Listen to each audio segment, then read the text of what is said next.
Hello there, and welcome to Science for Sleep, where curiosity slows down for the evening, where enormous questions drift gently through the dark, and where tonight we're going to spend some time near one of the most violent events in the entire universe. Not loud violence, though.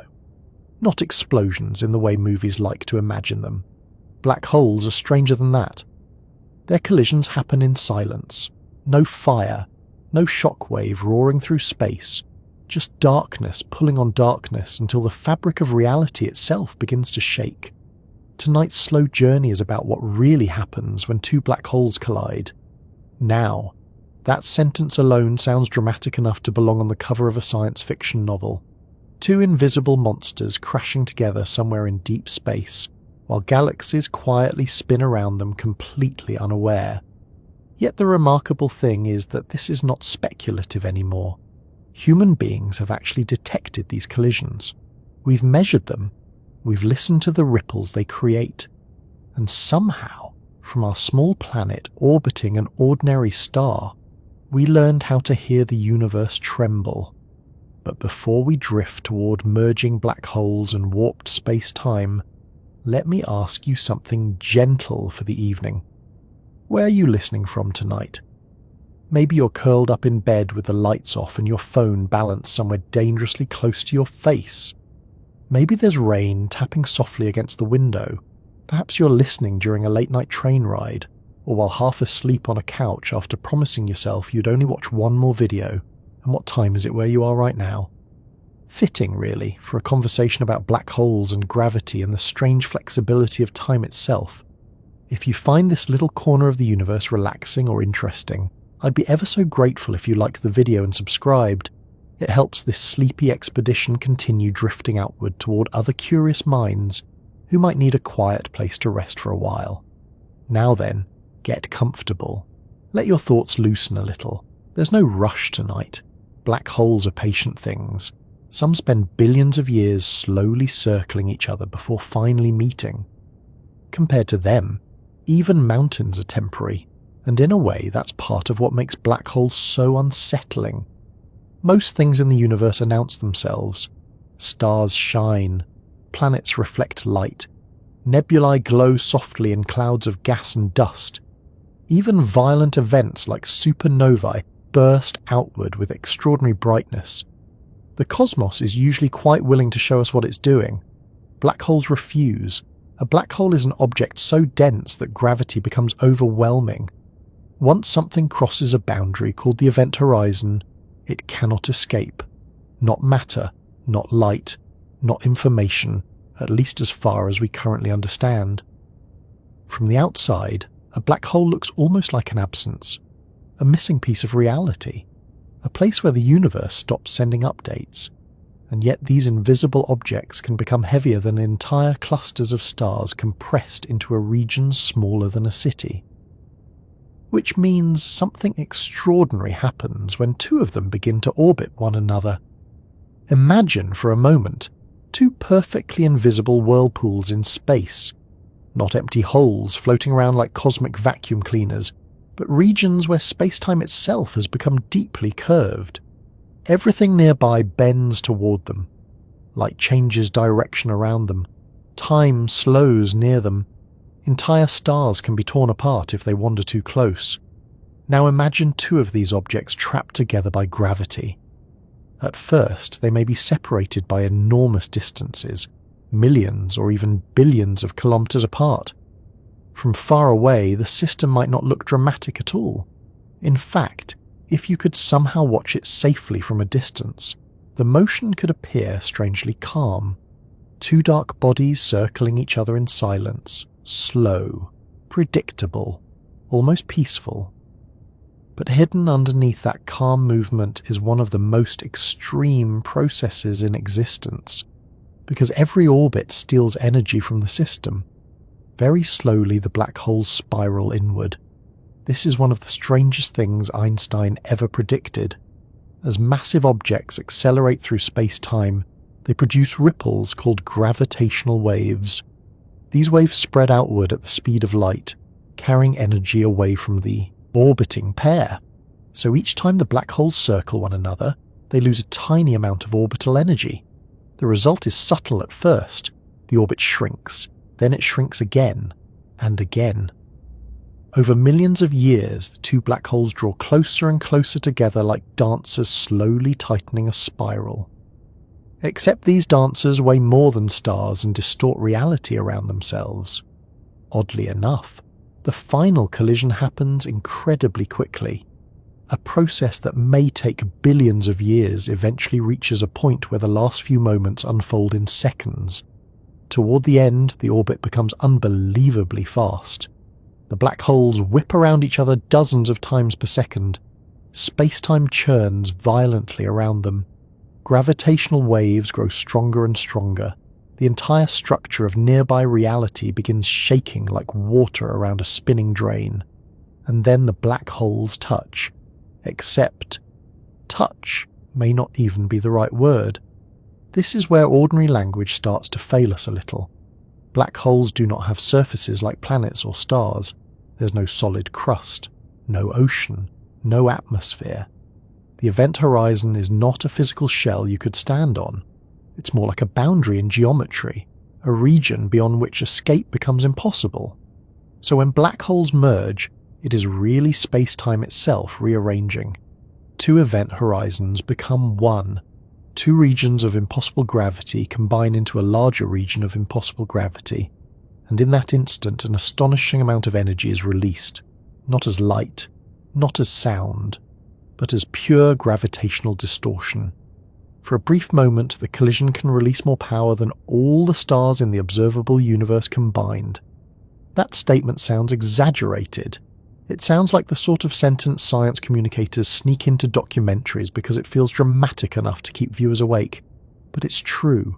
When the first black hole merger was detected in 2015, about 3 solar masses were converted directly into gravitational wave energy in a fraction of a second. 3 suns. Gone. Not destroyed exactly, but transformed into ripples in space-time itself.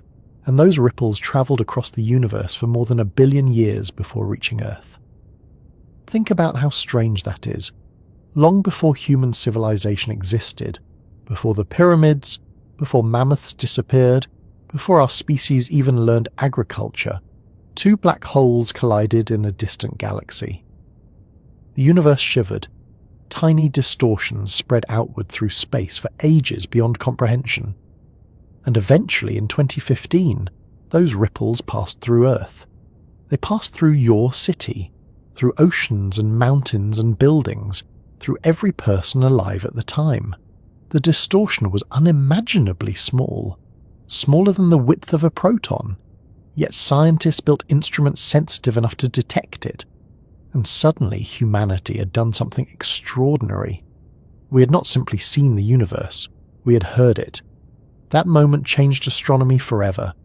Before gravitational wave detection, nearly everything we knew about space came through electromagnetic radiation. Visible light, radio waves, X-rays, infrared. We looked outward and interpreted brightness. But black holes are difficult to observe directly because they emit no light. Gravitational waves change the situation completely. Now, we could detect invisible events. We could measure collisions happening in total darkness. The universe gained a new sense. It's difficult to overstate how remarkable that is. Imagine spending your entire life only able to see, then suddenly discovering hearing. Entire categories of experience would appear overnight. Thunder, music, voices, wind through trees. That is roughly what gravitational wave astronomy has done for science. And yet black hole collisions remain deeply mysterious even now. One reason is that black holes challenge almost every instinct we have about reality. For example, what actually happens inside a black hole? Nobody knows.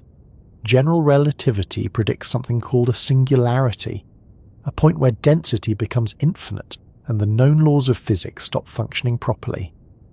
But most physicists suspect this description is incomplete. Infinity in equations often signals missing understanding rather than literal truth. Quantum mechanics complicates things further.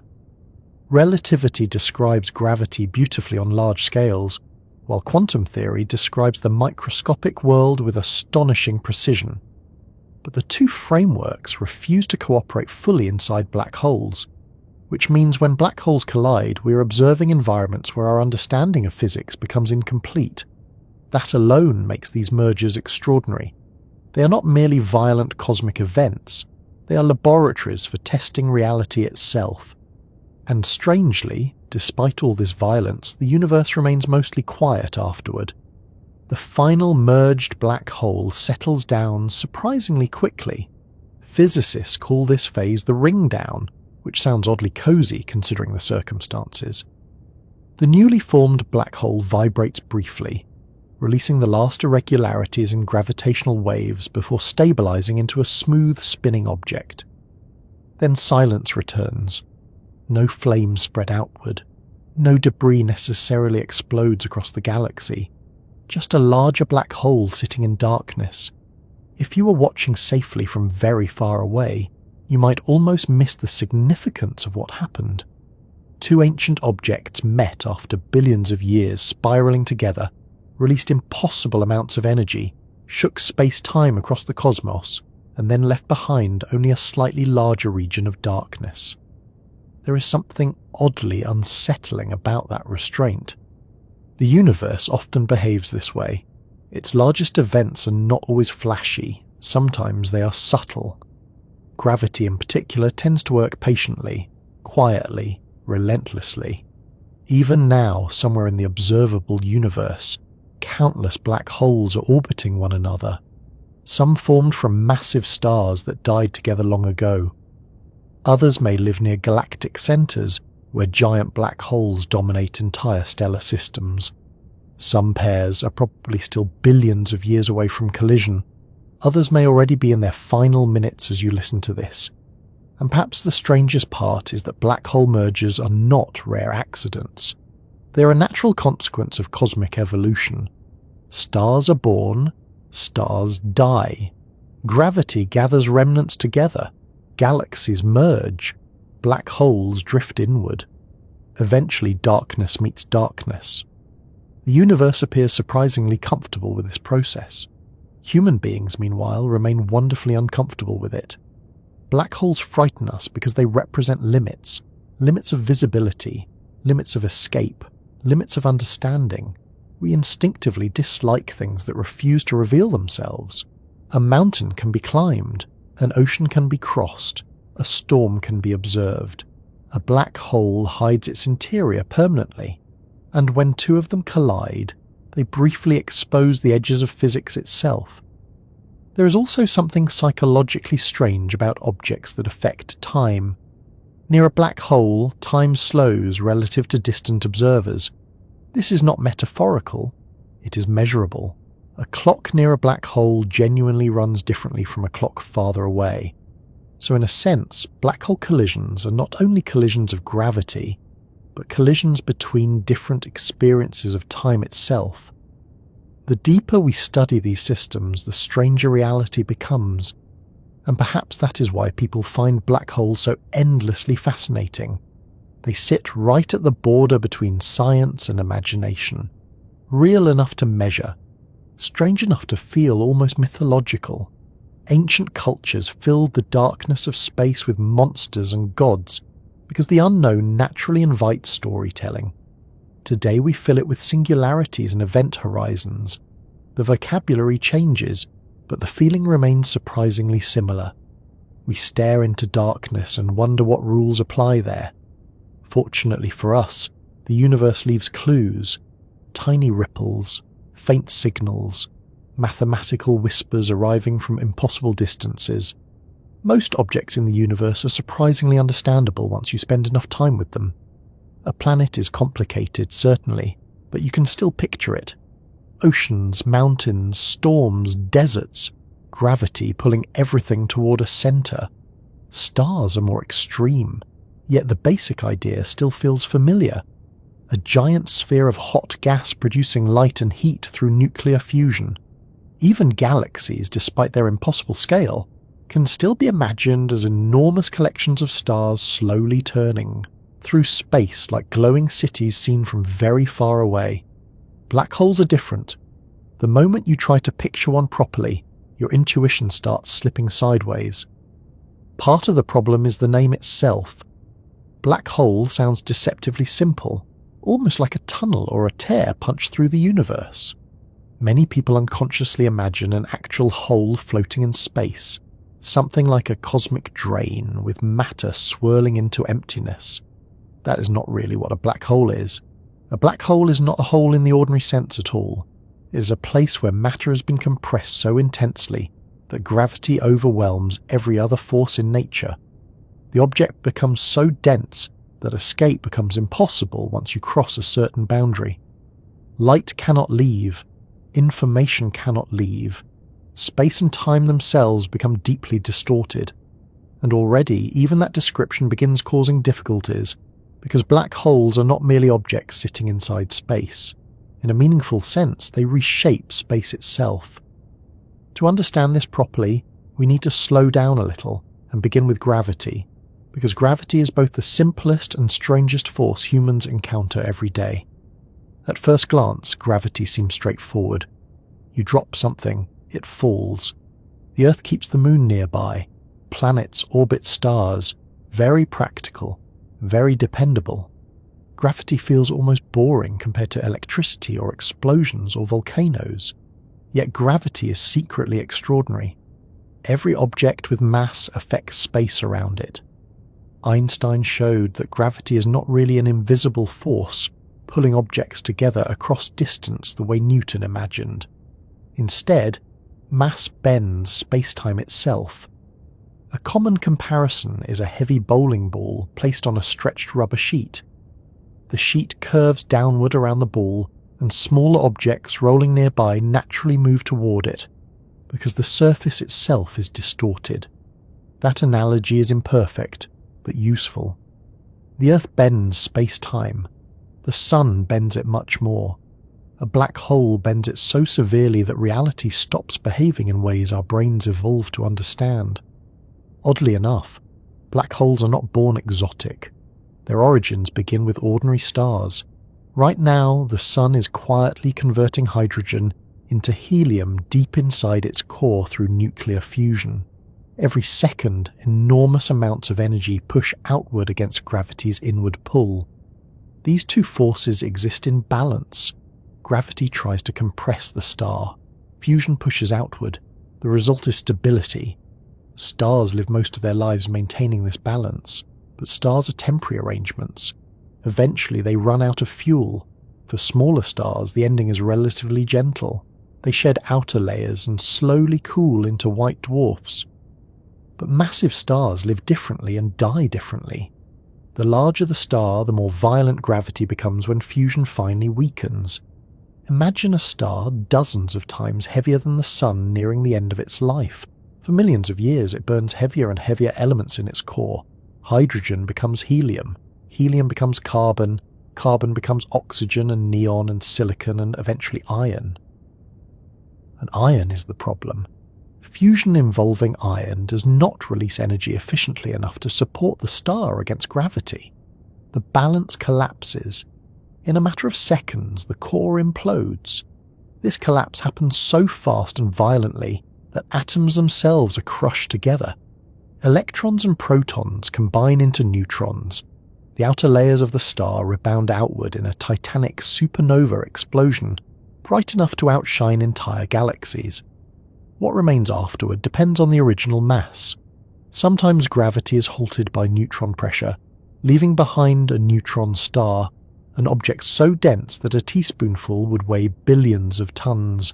But if the core is massive enough, not even neutron pressure can resist collapse. Gravity wins completely, and this is where things become difficult to describe. The collapsing matter continues compressing inward, smaller, denser, more concentrated. According to general relativity, the process keeps going until all the mass collapses into a point of effectively infinite density called a singularity. Infinite density is one of those phrases physicists say very carefully because it tends to signal trouble inside equations. Nature rarely enjoys infinities. Most scientists, Suspect the singularity description means our understanding becomes incomplete at extremely small scales. Quantum effects probably become important there, but we still do not possess a full theory combining quantum mechanics and gravity successfully.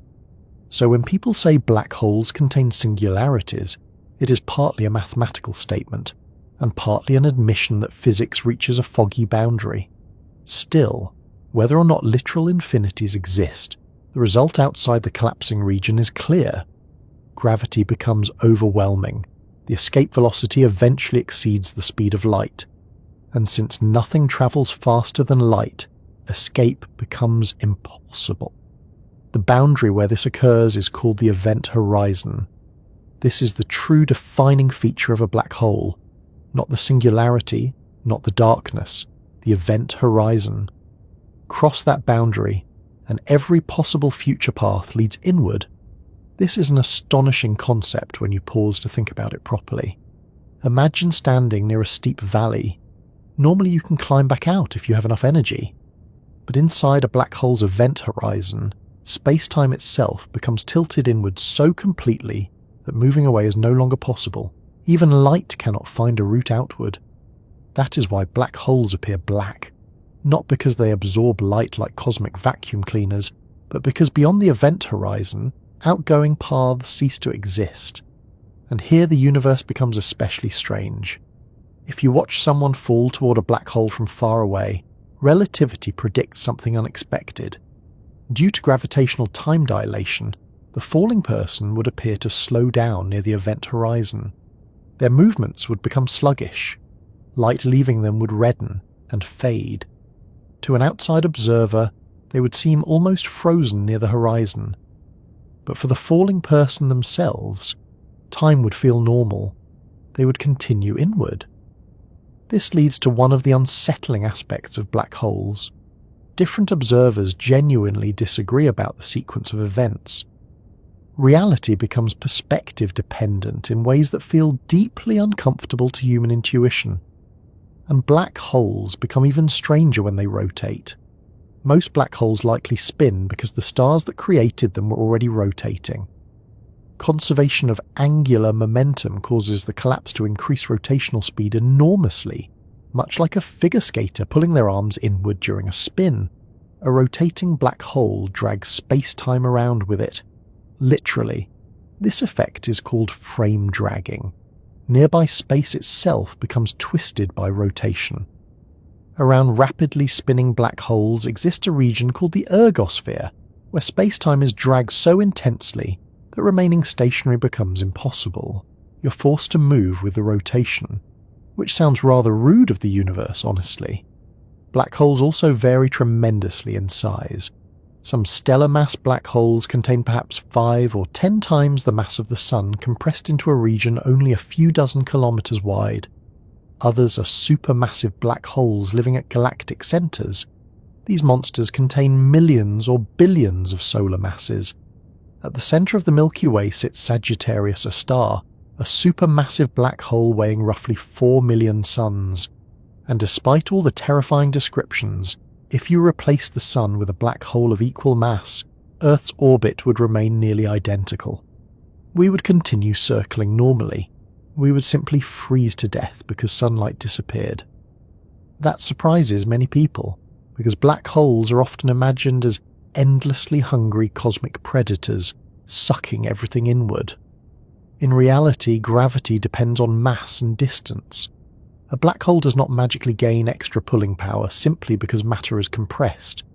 In fact, if the Sun somehow became a one solar mass black hole overnight, the main inconvenience would be the immediate extinction of nearly all life on Earth, which admittedly is a fairly significant inconvenience. Another misconception involves black holes wandering around devouring galaxies. Space is enormously empty. Objects rarely collide directly. Even near galactic centers, stars are usually separated by tremendous distances. Black holes influence nearby matter strongly, certainly, but they are not cosmic vacuum cleaners indiscriminately swallowing entire universes. Their true power lies in how extremely they warp nearby reality. and this warping produces extraordinary consequences. Matter falling toward black holes often forms accretion disks, enormous spiraling structures of superheated gas and plasma. Friction within these disks generates incredible temperatures. In fact, some regions near black holes become among the brightest places in the universe, precisely because matter heats so violently before crossing the event horizon. Ironically, black holes themselves are dark, but the material around them can shine with terrifying brilliance. Some supermassive black holes launch jets extending thousands of light years into space. Magnetic fields near the event horizon accelerate particles to nearly light speed, creating colossal beams detectable across galaxies. So black holes are not merely destroyers. They actively shape cosmic evolution. They influence star formation. They regulate galactic structure. They stir matter and energy across enormous distances. Without black holes, the universe might look profoundly different, and still, despite decades of study, fundamental mysteries remain unresolved. For example, what happens to information falling into a black hole? Quantum mechanics insists information cannot truly disappear. Yet classical black hole descriptions imply information becomes inaccessible forever beyond the event horizon.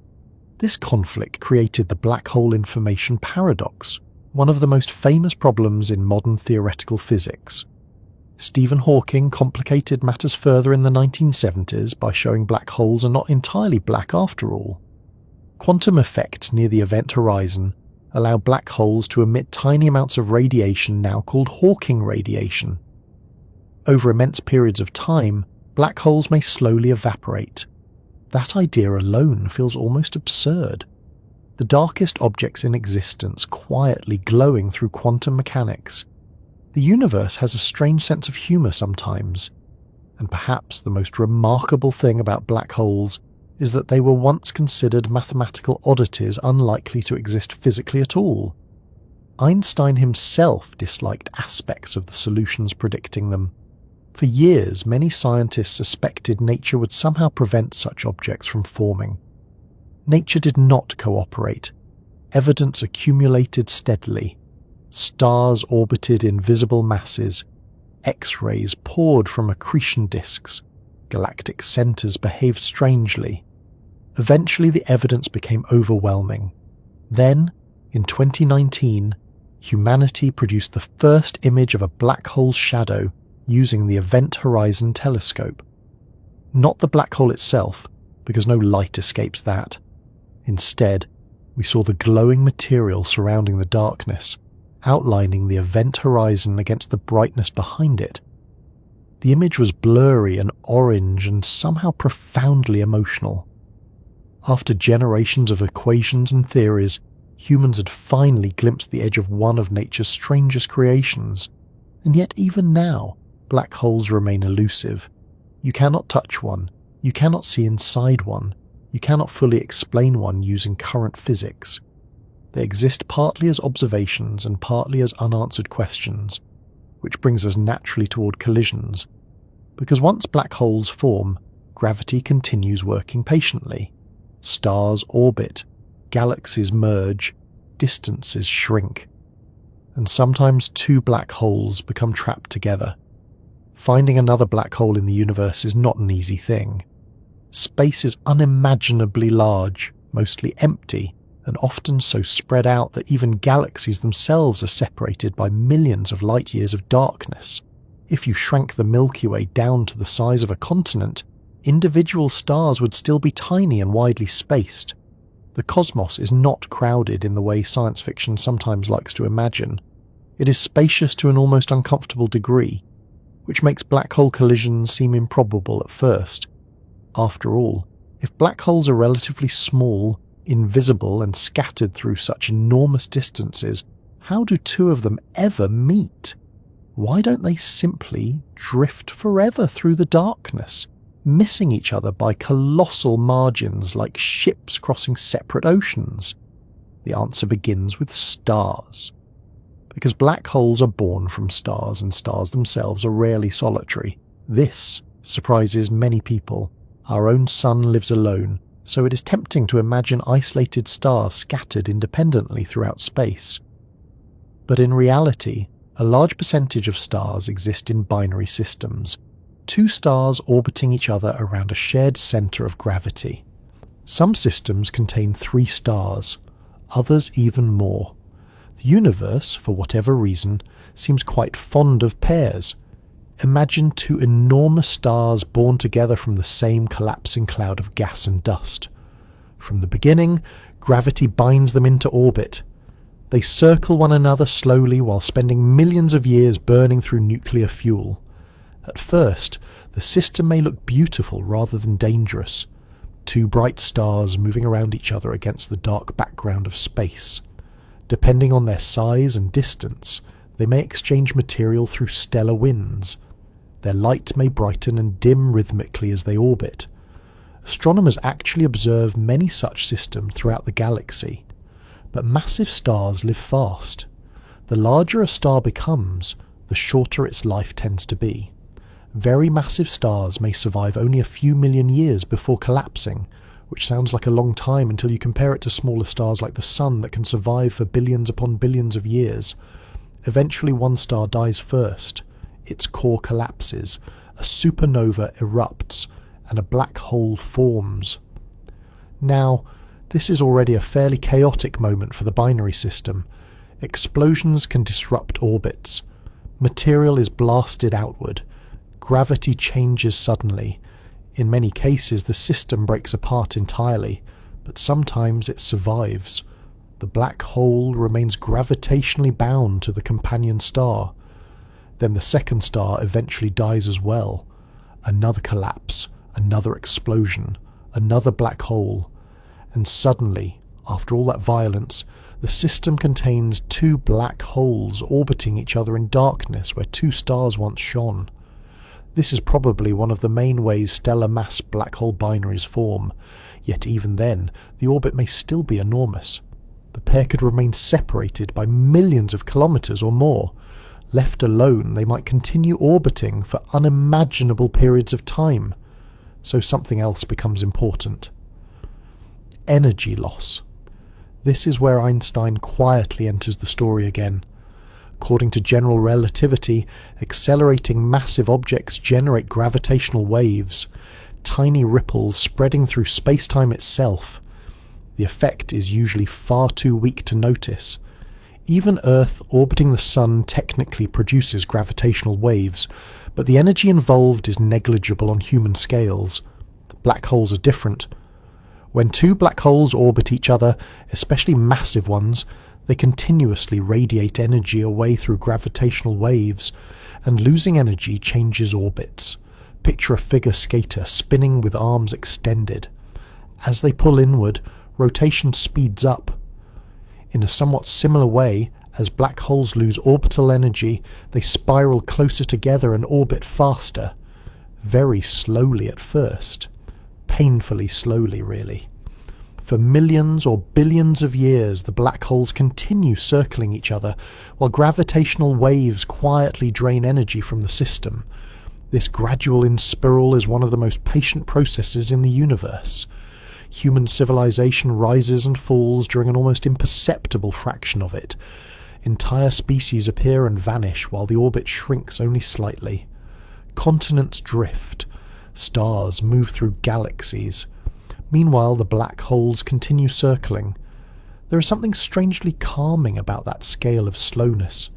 The universe often behaves with extraordinary patience. Gravity especially never seems hurried. It simply continues pulling, orbit after orbit, century after century, until eventually even enormous distances begin collapsing inward. And sometimes the black holes do not begin life together at all. In dense regions like globular clusters or galactic centres, black holes can encounter one another dynamically. These environments are crowded by cosmic standards.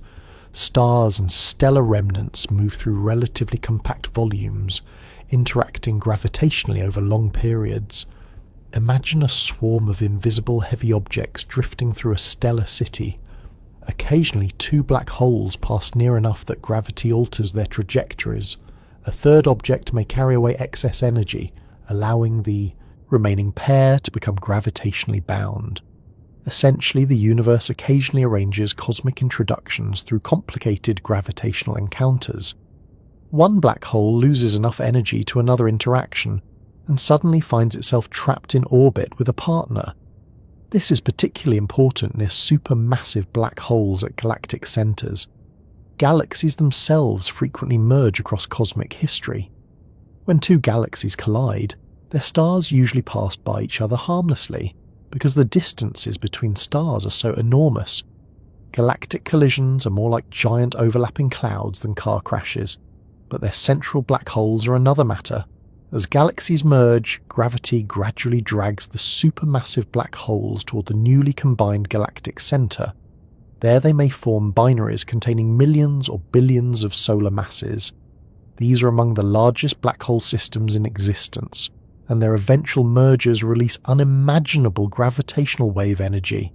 In fact, future observatories may detect supermassive black hole collisions occurring across much of the observable universe. At the moment, however, there is still something called the final parsec problem, which sounds suspiciously like a science fiction pub name but is actually a serious astrophysical question. The issue involves understanding how supermassive black holes lose enough energy to close the final distance separating them. Early in the process, surrounding stars and gas help drain orbital energy efficiently, but eventually the black holes may clear out nearby material, potentially slowing further in spiral. Fortunately, current research suggests various mechanisms probably continue the process successfully. Additional stars drift inward, gas interactions occur, galactic asymmetries develop. The universe usually finds a way to continue collapsing things together. And honestly, gravity has a very strong track record in this department. Another fascinating aspect involves spin. Black holes are not merely masses moving through space. Many rotate rapidly, carrying angular momentum from the stars or previous mergers that formed them. This means when two black holes encounter each other, the orientation of their spins can influence the orbit dramatically. Some pairs spin in alignment, others tumble chaotically. The entire system can wobble and precess like an enormous distorted top spinning through curved space-time. Modern gravitational wave detectors are sensitive enough to infer some of these properties from merger signals, which is extraordinary when you think about it. Human beings have become capable of measuring the dance patterns of invisible objects colliding billions of light years away. There is also increasing evidence that some black holes may merge repeatedly. Imagine a dense stellar cluster where one merger produces a larger black hole. That remnant remains inside the cluster, later capturing another companion. Another merger occurs, then perhaps another. The black hole grows heavier each time like a cosmic nesting doll built from gravity and darkness. Some observed mergers already challenge our understanding of stellar evolution because the resulting black holes appear heavier than expected from ordinary star collapse alone. This suggests hierarchical mergers may indeed happen, black holes building larger black holes through generations of collisions. The universe, once again, turns out to be surprisingly recursive, and throughout all this, the collisions themselves remain almost entirely invisible until the final stages. No bright warning signals necessarily appear, no cosmic sirens announce what is coming. Two black holes can spend billions of years orbiting each other in perfect darkness, while the rest of the galaxy carries on normally around them. Planets orbit stars. Civilizations potentially rise somewhere nearby. Light crosses interstellar distances, and hidden within the dark, the orbit keeps shrinking. There is something eerie about processes unfolding on scales so detached from ordinary experience. Human beings naturally think in lifetimes, maybe generations if we're feeling ambitious. But black hole binaries operate on timescales so enormous they almost resist emotional understanding. Imagine beginning a journey before multicellular life exists on Earth and finishing it after mammals dominate continents. That is the kind of patience gravity works with. Yet the remarkable thing is how suddenly the ending arrives. For most of the binary's existence, changes occur gradually. But as the orbit tightens, Gravitational wave emission increases dramatically. Energy loss accelerates. Orbital speed rises. The black holes begin circling each other faster and faster. Eventually, the final phase begins. In the last minutes, the system behaves with astonishing violence. Objects heavier than stars whip around each other at significant fractions of light speed. Space-time twists violently nearby. Gravitational waves surge outward with increasing intensity. And after billions of years of slow motion, the final merger happens in less time than it takes to boil a kettle. The contrast is almost comical. The universe spends ages preparing for events that conclude almost instantly. There is another subtle point here that often goes unnoticed. Black holes do not consciously find each other. No intention exists in the process. Gravity alone guides everything. Matter curves space-time. Objects follow those curves. Energy dissipates.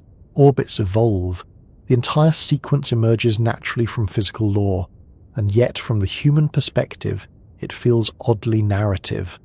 Two stars born together die together. Two black holes spiral inward across unimaginable ages before finally colliding in darkness. We instinctively interpret patterns as stories because our minds are built that way. Perhaps that is why astronomy feels so emotionally powerful sometimes. Even when the universe behaves mechanically, the outcomes often resemble myths or epics unfolding across cosmic scales. Ancient people looked upward and imagined gods fighting among the stars. Modern astrophysics describes gravitational collapse and relativistic spirals. Strangely, both approaches recognize something immense and dramatic overhead.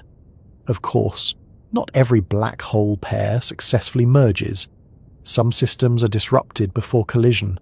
Supernova kicks can fling black holes apart at enormous speeds. Nearby gravitational interactions may destabilize orbits. Dense clusters can eject black holes entirely. The cosmos is messy, but enough systems survive that mergers appear common throughout universal history. Every detection made by instruments like LIGO and Virgo confirms this further, and those detections themselves are fascinating because they reveal not just isolated events but populations. Some merging black holes are surprisingly massive. Some spins align unexpectedly. Some collisions occur farther away than anticipated. Each signal teaches us something about how black holes form, evolve, and eventually meet. Humanity is effectively learning the social behavior of invisible gravitational objects, which would sound completely absurd to almost anyone living a century ago. Yet, here we are. And perhaps the most humbling part is realizing how ordinary these mergers may actually be from the universe's perspective. To us, black hole collisions feel exotic and terrifying. To the cosmos, they may simply be part of routine structure formation. Galaxies merge, stars collapse, gravity gathers remnants together. Darkness combines with darkness. Reality ripples outward. The process repeats endlessly across space and time. Right now, somewhere beyond the stars visible tonight, two black holes are almost certainly orbiting each other in silence. Perhaps they have another billion years remaining, perhaps only 1,000. Perhaps their final collision already happened long ago, and the gravitational waves are still travelling toward us through the expanding universe. Because that is another strange feature of cosmic events. Even after they happen, the information takes time to arrive. The universe we observe is always slightly old. Light carries history. Gravitational waves carry history too. At first, almost nothing appears to happen. That may sound disappointing considering we're discussing black holes, but the universe often hides its most dramatic events behind astonishingly slow beginnings. Human beings tend to expect explosions, visible chaos, giant flashes of energy announcing that something important is underway. Black hole binaries rarely behave that way in the beginning. For most of their existence, they simply orbit. Two invisible objects moving around each other in darkness, steadily, patiently. And if you could somehow watch one of these systems from very far away during its early stages, You might not even realize you were observing something extraordinary at all. There may be no bright lights surrounding the pair, no dramatic jets, no obvious signs of violence, just motion. Two masses locked together by gravity, circling a shared center of balance through empty space. Yet underneath that calm movement, something irreversible is already unfolding. The orbit is shrinking. Very slowly at first, almost insultingly slowly by human standards, but continuously nonetheless. This gradual inward movement is one of the most beautiful predictions of Einstein's general relativity, because it reveals that gravity is not static. Orbiting objects do not merely move through space-time, they disturb it. Accelerating masses create ripples called gravitational waves, and those waves carry energy outward into the universe, which means every orbit costs something. The black holes lose a tiny amount of energy each time they circle, and because energy determines the structure of the orbit, the pair must move closer together. The process resembles a spiral staircase narrowing toward its center, or perhaps two skaters holding hands while slowly being pulled inward across ice. Except these skaters weigh more than stars, distort time itself, and can spend billions of years completing the performance. That duration is difficult to truly imagine. Human beings are not naturally equipped for billion-year thinking.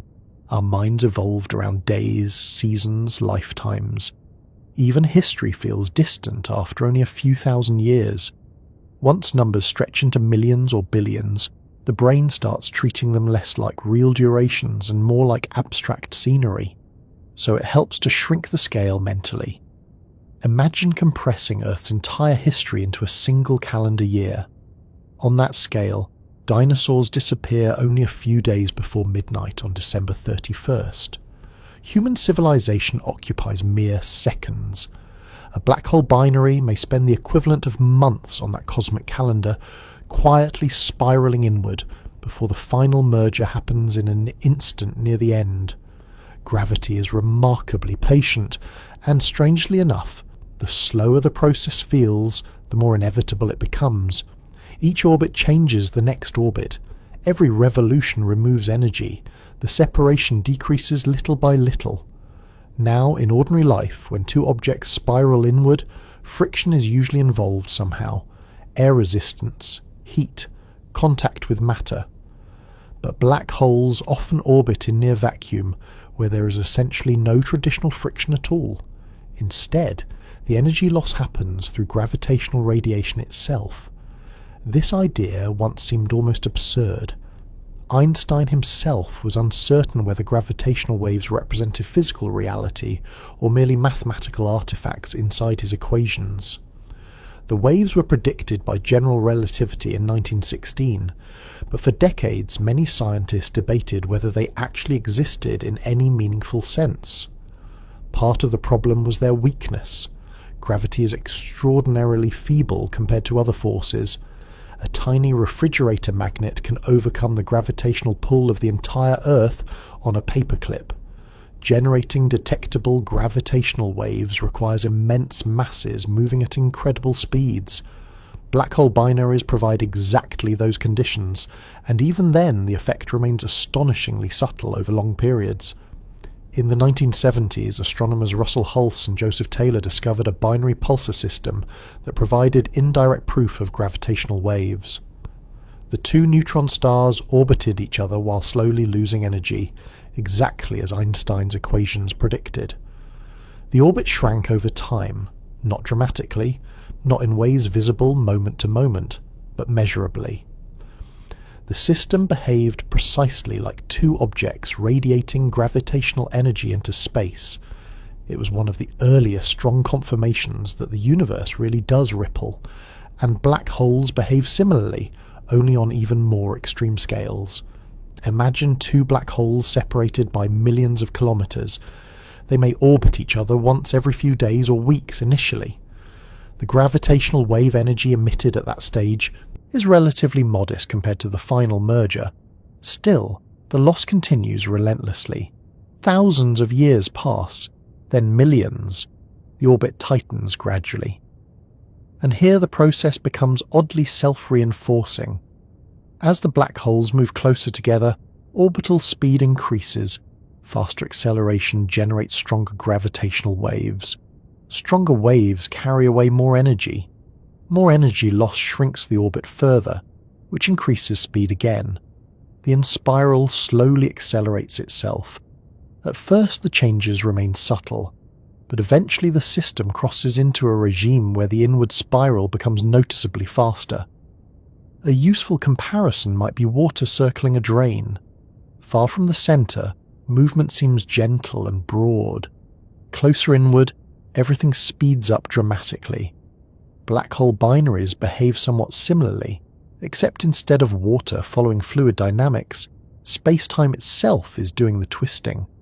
And because black holes affect time as well as space, the system becomes increasingly strange the closer the pair approaches merger. Near massive objects, time passes differently relative to distant observers. This phenomenon, gravitational time dilation, means clocks near strong gravity tick more slowly compared to clocks farther away. Now place two black holes near each other. Each object exists inside the distorted space-time of the other. The geometry becomes extraordinarily complicated. Modern physicists require enormous computer simulations to model these systems accurately, because Einstein's equations become almost impossibly difficult to solve analytically during the late inspiral phase. Entire supercomputers may spend weeks calculating mere seconds of black hole motion. That alone says something profound about the complexity of gravity. People sometimes assume gravity is the simplest force because it feels familiar. Things fall downward. Apples drop from trees. Very approachable. But under extreme conditions, gravity becomes deeply wild. Space bends. Time stretches. Energy escapes as ripples in reality itself. And somewhere inside all this complexity, two invisible objects continue their long inward dance. There is also something emotionally peculiar about the silence of the process. Black hole mergers do not happen with sound in the conventional sense because sound requires matter like air or water to travel through. Space is mostly vacuum. Even the final collision unfolds silently across the cosmos. Yet if gravitational waves are converted into audio frequencies, they produce brief rising chirps, strange little upward sweeps in pitch corresponding to the accelerating orbit.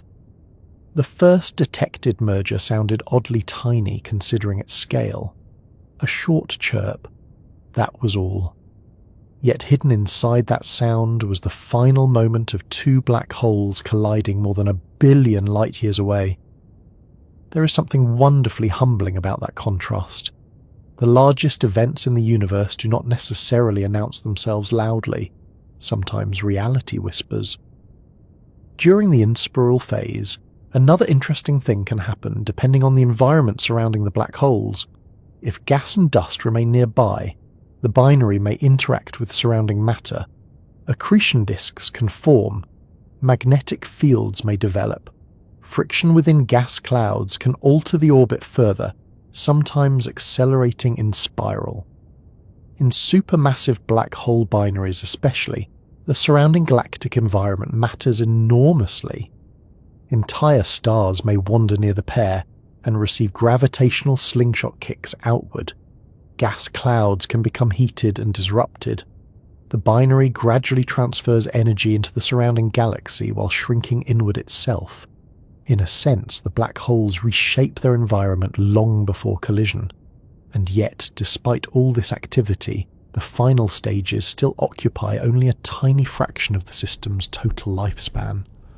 That imbalance feels almost unfair. Billions of years preparing, seconds concluding. The universe appears strangely comfortable with a symmetry like that. Stars spend most of their lives quietly fusing hydrogen before dying rapidly. Galaxies drift slowly for eons before sudden mergers. Civilizations may rise gradually and collapse quickly. Nature often accumulates tension patiently before releasing it all at once. Black hole binaries embody that principle perfectly. Another fascinating aspect involves orbital eccentricity. Not all black hole pairs orbit in neat circles. Some follow elongated elliptical paths. In those systems, the black holes swing closer together at one point in the orbit and farther apart at another. Each close approach emits stronger gravitational radiation. Over time, gravitational wave emission tends to circularize the orbit gradually, smoothing the path into something more regular. But the details reveal important clues about how the binary formed. Circular orbits often suggest long isolated evolution from stellar binaries. More eccentric systems may indicate chaotic formation in dense clusters, where gravitational interactions constantly reshuffle objects. Essentially, the shape of the orbit preserves fragments of the system's history. Astronomers are learning to read those clues the way geologists read rock layers, or archaeologists interpret ruins. Except instead of pottery fragments, they analyze distortions in space-time itself, which still feels slightly unbelievable when stated plainly. There is also the issue of spin alignment. Black holes can rotate extremely rapidly. When two spinning black holes orbit each other, their spins interact with the orbit in complicated ways. Sometimes the orbital plane wobbles and precesses like a spinning top losing balance. This creates subtle signatures inside the gravitational wave signal. Again, scientists can detect some of this. Human beings have built instruments capable of measuring the dance orientation of invisible black holes billions of light years away. Honestly, if you explained modern astrophysics to someone from the medieval period, they might assume you were describing wizardry. And perhaps the most extraordinary thing about these systems is how isolated they often are from ordinary cosmic life. Imagine a black hole binary quietly and spiraling somewhere in a distant galaxy. Nearby stars continue shining. Planets may orbit peacefully around suns in the same galaxy. Perhaps life evolves somewhere nearby entirely unaware of the colossal merger slowly approaching. Because the timescales are so vast, the in-spiral phase becomes almost part of the background structure of the universe itself. Civilizations could theoretically emerge and vanish many times before the final collision even begins. There is something strangely comforting about that perspective too. Human urgency feels smaller against cosmic patience. Our species measures time obsessively. Minutes matter to us.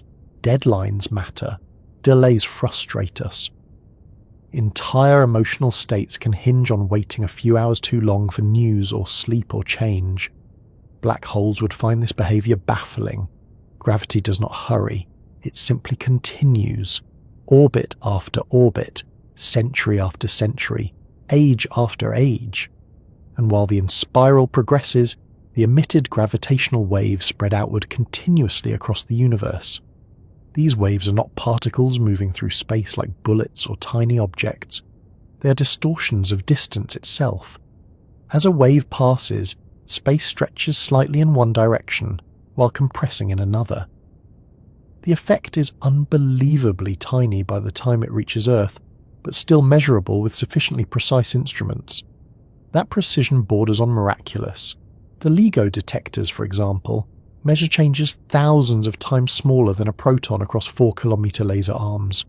To do this, scientists must account for earthquakes, thermal noise, passing trucks, quantum fluctuations, even waves crashing on distant coastlines. Humanity essentially built giant machines capable of noticing when the universe breathes, and those breaths come from systems like in-spiraling black holes. All the while, the binary itself continues tightening. The orbital period decreases, the speed rises, the gravitational waves grow stronger. What once required days now takes hours, then minutes. Eventually, the black holes orbit each other several times every second. By that stage, the system becomes one of the most violent environments in existence. But oddly enough, violence is still not the right emotional word for it. Violence suggests chaos. The in-spiral remains astonishingly orderly. Einstein's equations describe the motion with exquisite precision. Even under such extreme conditions, gravity follows mathematical structure faithfully. The black holes do not crash randomly. They spiral inward according to geometry itself. And perhaps that is the strangest thing about all. Beneath the terrifying scale and overwhelming energy lies elegance. The universe bends, the orbit tightens, reality ripples outward. Human beings are used to thinking of space as empty. That sounds simple enough at first. Space is where things are. Stars exist inside it. Planets move through it. Galaxies drift across it. We imagine space as a kind of cosmic container, vast and mostly quiet, where matter floats around like objects inside an ocean. But near two orbiting black holes, that comfortable idea starts breaking apart. Because space is not passive. Neither is time. Einstein changed that forever. Before relativity, scientists often treated space and time as separate backgrounds. Space was the stage. Time was the ticking clock above it. Matter moved around while both remained steady and unaffected. General relativity destroyed that picture completely. Instead, space and time form a single connected structure called space-time, and this structure bends, stretches, twists, and changes shape depending on mass and energy, which means near a binary black hole system, reality itself becomes deeply distorted. Not metaphorically, literally. If you could somehow travel safely near two orbiting black holes, you would not simply see strange objects moving through ordinary space. You would exist inside a region where the geometry of existence has become warped beyond normal intuition. Distances behave differently. Time behaves differently. Light behaves differently.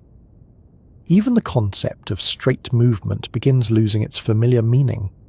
And perhaps the strangest part is that none of this would necessarily feel dramatic at first. Relativity often behaves quietly. You would not see glowing cracks in reality or giant spirals opening in the sky. Space-time curvature is not visible the way clouds or mountains are visible. Instead, you would notice its effects indirectly through motion, gravity, and light itself. Imagine placing a marble on a perfectly flat floor. It rolls in a straight line. Now imagine the floor bending and curving unpredictably beneath it. The marble's path changes, not because some invisible force grabbed it, but because the surface itself changed shape. Gravity works similarly in relativity. Objects follow the geometry of curved space-time, and near binary black holes the geometry becomes extraordinarily complicated because two immense gravitational wells constantly move around one another. This creates one of the most dynamic environments in the universe. A single black hole already distorts nearby reality profoundly. Space compresses toward it. Time slows near it. Light bends around it, but add a second black hole orbiting nearby, and the situation becomes vastly more chaotic. Now the distortions move. Imagine two whirlpools spinning close together in water. The currents overlap. The surface becomes unstable and complicated. Patterns interfere and shift constantly. Binary black holes create something similar in space-time itself. Every orbit changes the structure around them, and because the black holes accelerate while orbiting, the distortions cannot remain static. The geometry continuously rearranges itself. This constant shifting is what produces gravitational waves. Space-time ripples outward from the moving system.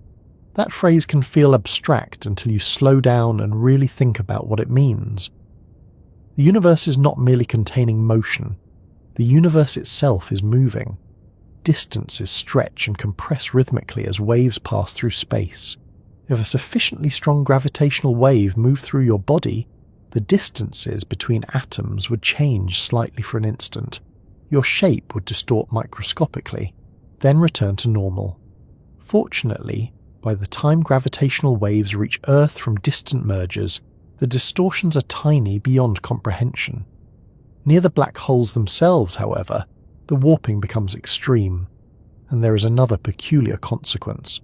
The closer you move toward strong gravity, the slower time passes relative to distant observers. This is not illusion. It is not psychological. It is a measurable feature of reality. A clock near massive gravity genuinely runs differently. Now place two black holes near each other, each affecting the structure of time around the other.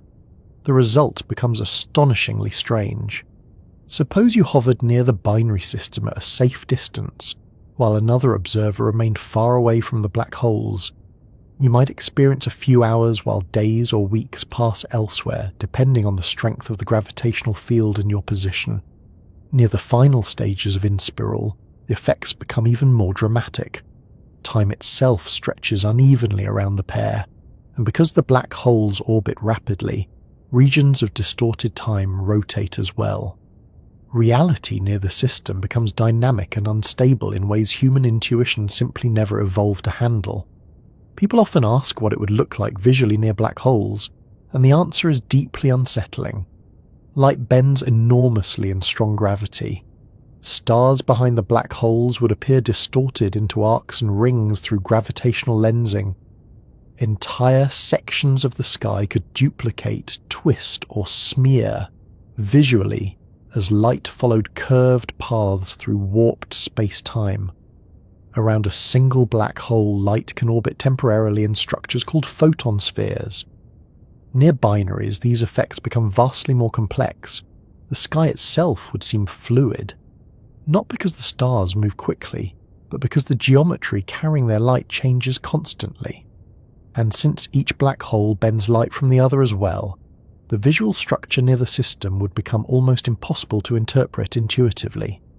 Computer simulations of binary black hole environments often look surreal for exactly this reason. The distortions are not artistic exaggerations. They emerge naturally from relativity. Reality near strong gravity genuinely stops behaving in familiar ways. Even directions become problematic. Far from gravity, forward feels obvious. Space behaves predictably.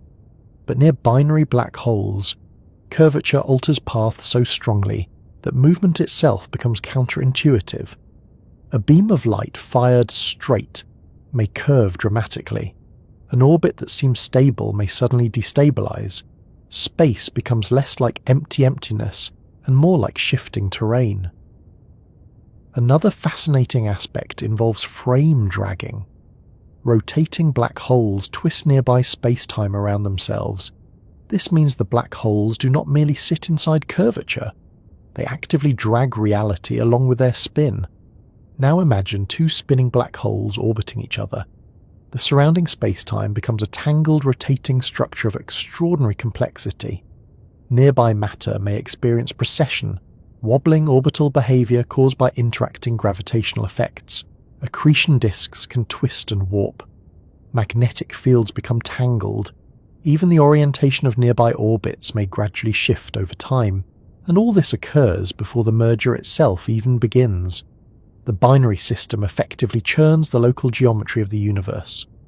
There is something strangely beautiful about that idea.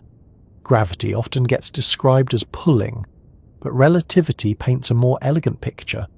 Matter tells space-time how to curve, and curved space-time tells matter how to move. Near binary black holes, that conversation becomes almost violent in intensity. The geometry never settles. Every orbit rearranges the structure again. And as the inspiral accelerates, the distortions grow stronger. At large separations, the black holes may orbit once every days or weeks. The surrounding space-time still changes dynamically, but relatively gradually. As the pair spirals inward, orbital periods shrink dramatically. Hours become minutes. Minutes become seconds. Near the final stages, the black holes can orbit each other dozens or even hundreds of times per second depending on mass. At that point, space-time around the system becomes extraordinarily turbulent. Not turbulent like air during a storm, because there is no medium flowing around in the ordinary sense. Instead, the geometry itself oscillates violently. Gravitational waves pour outward. The curvature fluctuates rapidly. The black holes essentially whip reality around themselves, and yet from far away, the system may still appear deceptively small and quiet. That contrast feels important somehow. The The universe does not always advertise its extremity clearly. Some of the most violent events in existence occur silently in darkness. No fire, no sound, just geometry becoming unstable. Another curious consequence involves causality itself. In ordinary life, cause and effect feel straightforward because time flows uniformly enough for human experience. Near strong gravitational distortions, however, the sequencing of events can become complicated from different perspectives. Observers in different positions may disagree about timing. Signals travel along curved paths. Light delays become significant. Reality becomes more observer-dependent than our instincts prefer. This does not mean causality breaks completely. Physics still behaves consistently, but the simplicity of everyday experience disappears.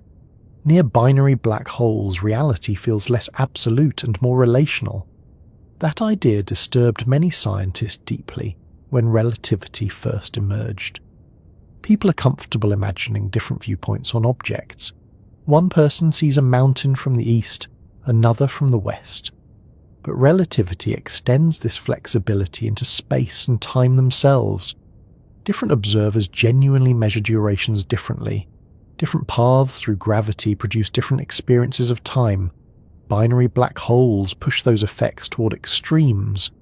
And then there is the issue of tidal forces. Gravity weakens with distance.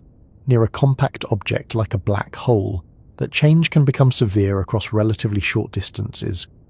If your feet experience stronger gravity than your head, the difference stretches you. Near stellar mass black holes, tidal forces close to the event horizon can become catastrophic. Matter gets pulled into long thin streams through a process humorously nicknamed spaghettification, which is one of those rare scientific terms that somehow manages to sound both terrifying and slightly adorable. Near supermassive black holes, interestingly, tidal forces at the event horizon may actually be gentler, because the horizon lies farther from the central singularity. You could theoretically cross the event horizon of a very large black hole without immediate destruction, though escaping afterward would still be somewhat challenging. And by somewhat challenging, physics means impossible. Near binary systems, tidal environments become even more complicated because two gravitational sources constantly shift relative to one another. Matter caught nearby may become stretched, compressed, heated, and accelerated unpredictably. Gas clouds can collide and heat enormously. Magnetic fields twist into intricate structures. Entire stars wandering too close may be torn apart gravitationally. The region becomes one of the harshest environments in the cosmos. Yet despite all this complexity, Einstein's equations continue describing the system with extraordinary accuracy. That remains one of the most astonishing achievements in science. General relativity was developed in 1915 using mathematics, thought experiments, and physical reasoning. Einstein had no black hole images, no gravitational wave detectors, no supercomputers. And still, more than a century later, his theory continues successfully predicting the behavior of some of the universe's most extreme systems. Not perfectly, perhaps. Quantum gravity still remains unresolved. But the predictive success is extraordinary nonetheless. It means that when we simulate binary black hole spacetime today, we're not merely inventing artistic approximations. We're calculating genuine structures reality appears to follow, and those structures reveal something profound. Space and time are not fixed backgrounds. They're active participants in cosmic events. Near binary black holes, this becomes impossible to ignore. The universe flexes, curves, oscillates. Reality itself becomes dynamic. For most of human history, the universe appeared silent. Not quiet in the emotional sense. People certainly imagined the heavens filled with meaning, movement, and divine voices. Ancient cultures built myths around constellations. Philosophers described cosmic harmony. Poets spoke of the music of the spheres. But scientifically speaking, space seemed mute. We looked outward using light alone. Everything humanity learned about the cosmos came through: electromagnetic radiation, visible light from stars, radio waves from galaxies, X-rays from violent cosmic events, infrared heat drifting through dust clouds. Astronomy was fundamentally visual even when the wavelengths themselves were invisible to human eyes. Then Einstein quietly predicted something extraordinary. According to general relativity, accelerating masses should create ripples in space-time itself, not particles moving through space, not ordinary vibrations inside matter, but distortions of reality spreading outward at the speed of light. Gravitational waves. At first, the idea sounded almost absurdly delicate. Space-time itself rippling? Reality stretching and compressing? Even Einstein sometimes doubted whether these waves represented physical phenomena or merely strange artifacts inside the mathematics of relativity. The problem was gravity's weakness. Compared to other forces, gravity is astonishingly feeble. A tiny magnet can overpower Earth's entire gravitational pull on a paperclip. To generate noticeable gravitational waves, the universe requires immense masses accelerating violently. Ordinary human activity produces effects so tiny they are meaningless. A person waving their arms technically creates gravitational waves, but the distortion is unimaginably small. The universe does not particularly care about our aerobics routines. Black hole mergers, however, are another matter entirely. When two black holes orbit each other, they churn space-time itself. Their motion generates waves spreading outward across the cosmos like expanding ripples on a pond. Except ponds are simple. Water waves move through a medium. Gravitational waves are stranger because they are oscillations of distance itself. That idea deserves slowing down. Imagine 2 points floating in empty space. As a gravitational wave passes, the distance between those points changes slightly. One direction stretches while another compresses. Then the pattern reverses rhythmically as the wave moves onward. Space itself flexes, not metaphorically, physically. The effect is unbelievably tiny by the time such waves cross Earth. Detecting them became one of the greatest technical challenges humans ever attempted. And yet black hole mergers produce gravitational waves powerful enough to shake the structure of the universe across billions of light years. There is something deeply unsettling about that. Two invisible objects collide somewhere unimaginably far away, and reality itself carries the news outward through space-time. No medium required, no sound, just geometry changing shape. The first direct detection happened on September 14th, 2015. At the LIGO observatories in the United States, instruments measured a tiny distortion passing through Earth. The signal lasted only a fraction of a second, a brief upward sweep in frequency and intensity, a chirp, that was all. Yet hidden inside that tiny signal was one of the most violent events ever observed. Two black holes, about 30 times the Sun's mass each, had collided roughly 1.3 billion light-years away. During the final fraction of a second, they orbited each other at extraordinary speeds before merging into a single larger black hole. And in that brief instant, roughly 3 solar masses were converted directly into gravitational wave energy. Think carefully about that. 3 suns, not destroyed through ordinary explosion, but transformed into ripples in space-time itself. For a tiny fraction of a second, the collision produced more power than all the stars in the observable universe combined. Then the waves spread outward through darkness for over 1 billion years before brushing gently across Earth, and human beings detected them. That achievement remains astonishing. The distortions measured by LIGO were smaller than 1,000th the width of a proton. To observe them, scientists built gigantic laser interferometers with 4-kilometer arms capable of measuring absurdly tiny changes in length. The precision required borders on the unreasonable. Passing trucks create noise, earthquakes create noise, ocean waves crashing on distant coastlines create noise, thermal vibrations inside atoms create noise, quantum fluctuations create noise, even random microscopic disturbances inside the mirrors themselves become important. Humanity, essentially constructed giant machines sensitive enough to notice when the fabric of reality twitches. And those twitches came from black holes. There is something emotionally moving about that accomplishment. A species living briefly on a small rocky planet figured out how to detect invisible ripples produced by colliding objects across cosmic distances. Sometimes science feels less like collecting facts and more like teaching the universe new ways to become observable. Before gravitational wave astronomy, black hole mergers were largely theoretical events inferred indirectly. After 2015, they became measurable realities. Suddenly the universe gained a new sense. People often compare this transition to hearing. Imagine living your entire life able only to see. You understand motion visually. You observe storms and trees and oceans silently. Then one day hearing appears. Thunder exists now. Music exists. Voices exist. The world becomes richer and stranger overnight. Gravitational wave astronomy did something similar for humanity's understanding of the cosmos. We no longer merely observe light. We observe motion inside space-time itself. And black holes, once almost impossible to study directly, suddenly became accessible in entirely new ways. The shape of a gravitational wave signal contains enormous amounts of information. As two black holes orbit, the frequency and amplitude of emitted waves increase gradually.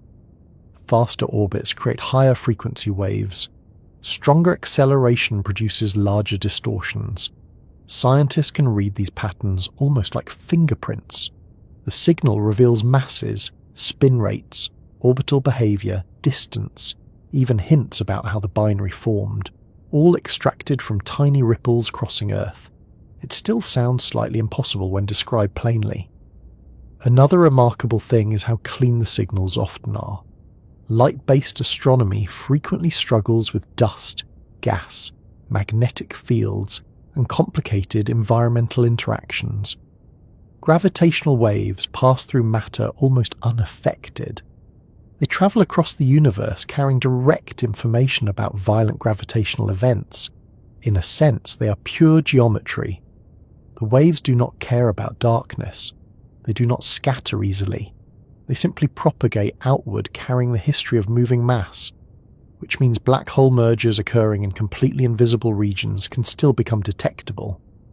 The universe no longer needs to glow for us to study it.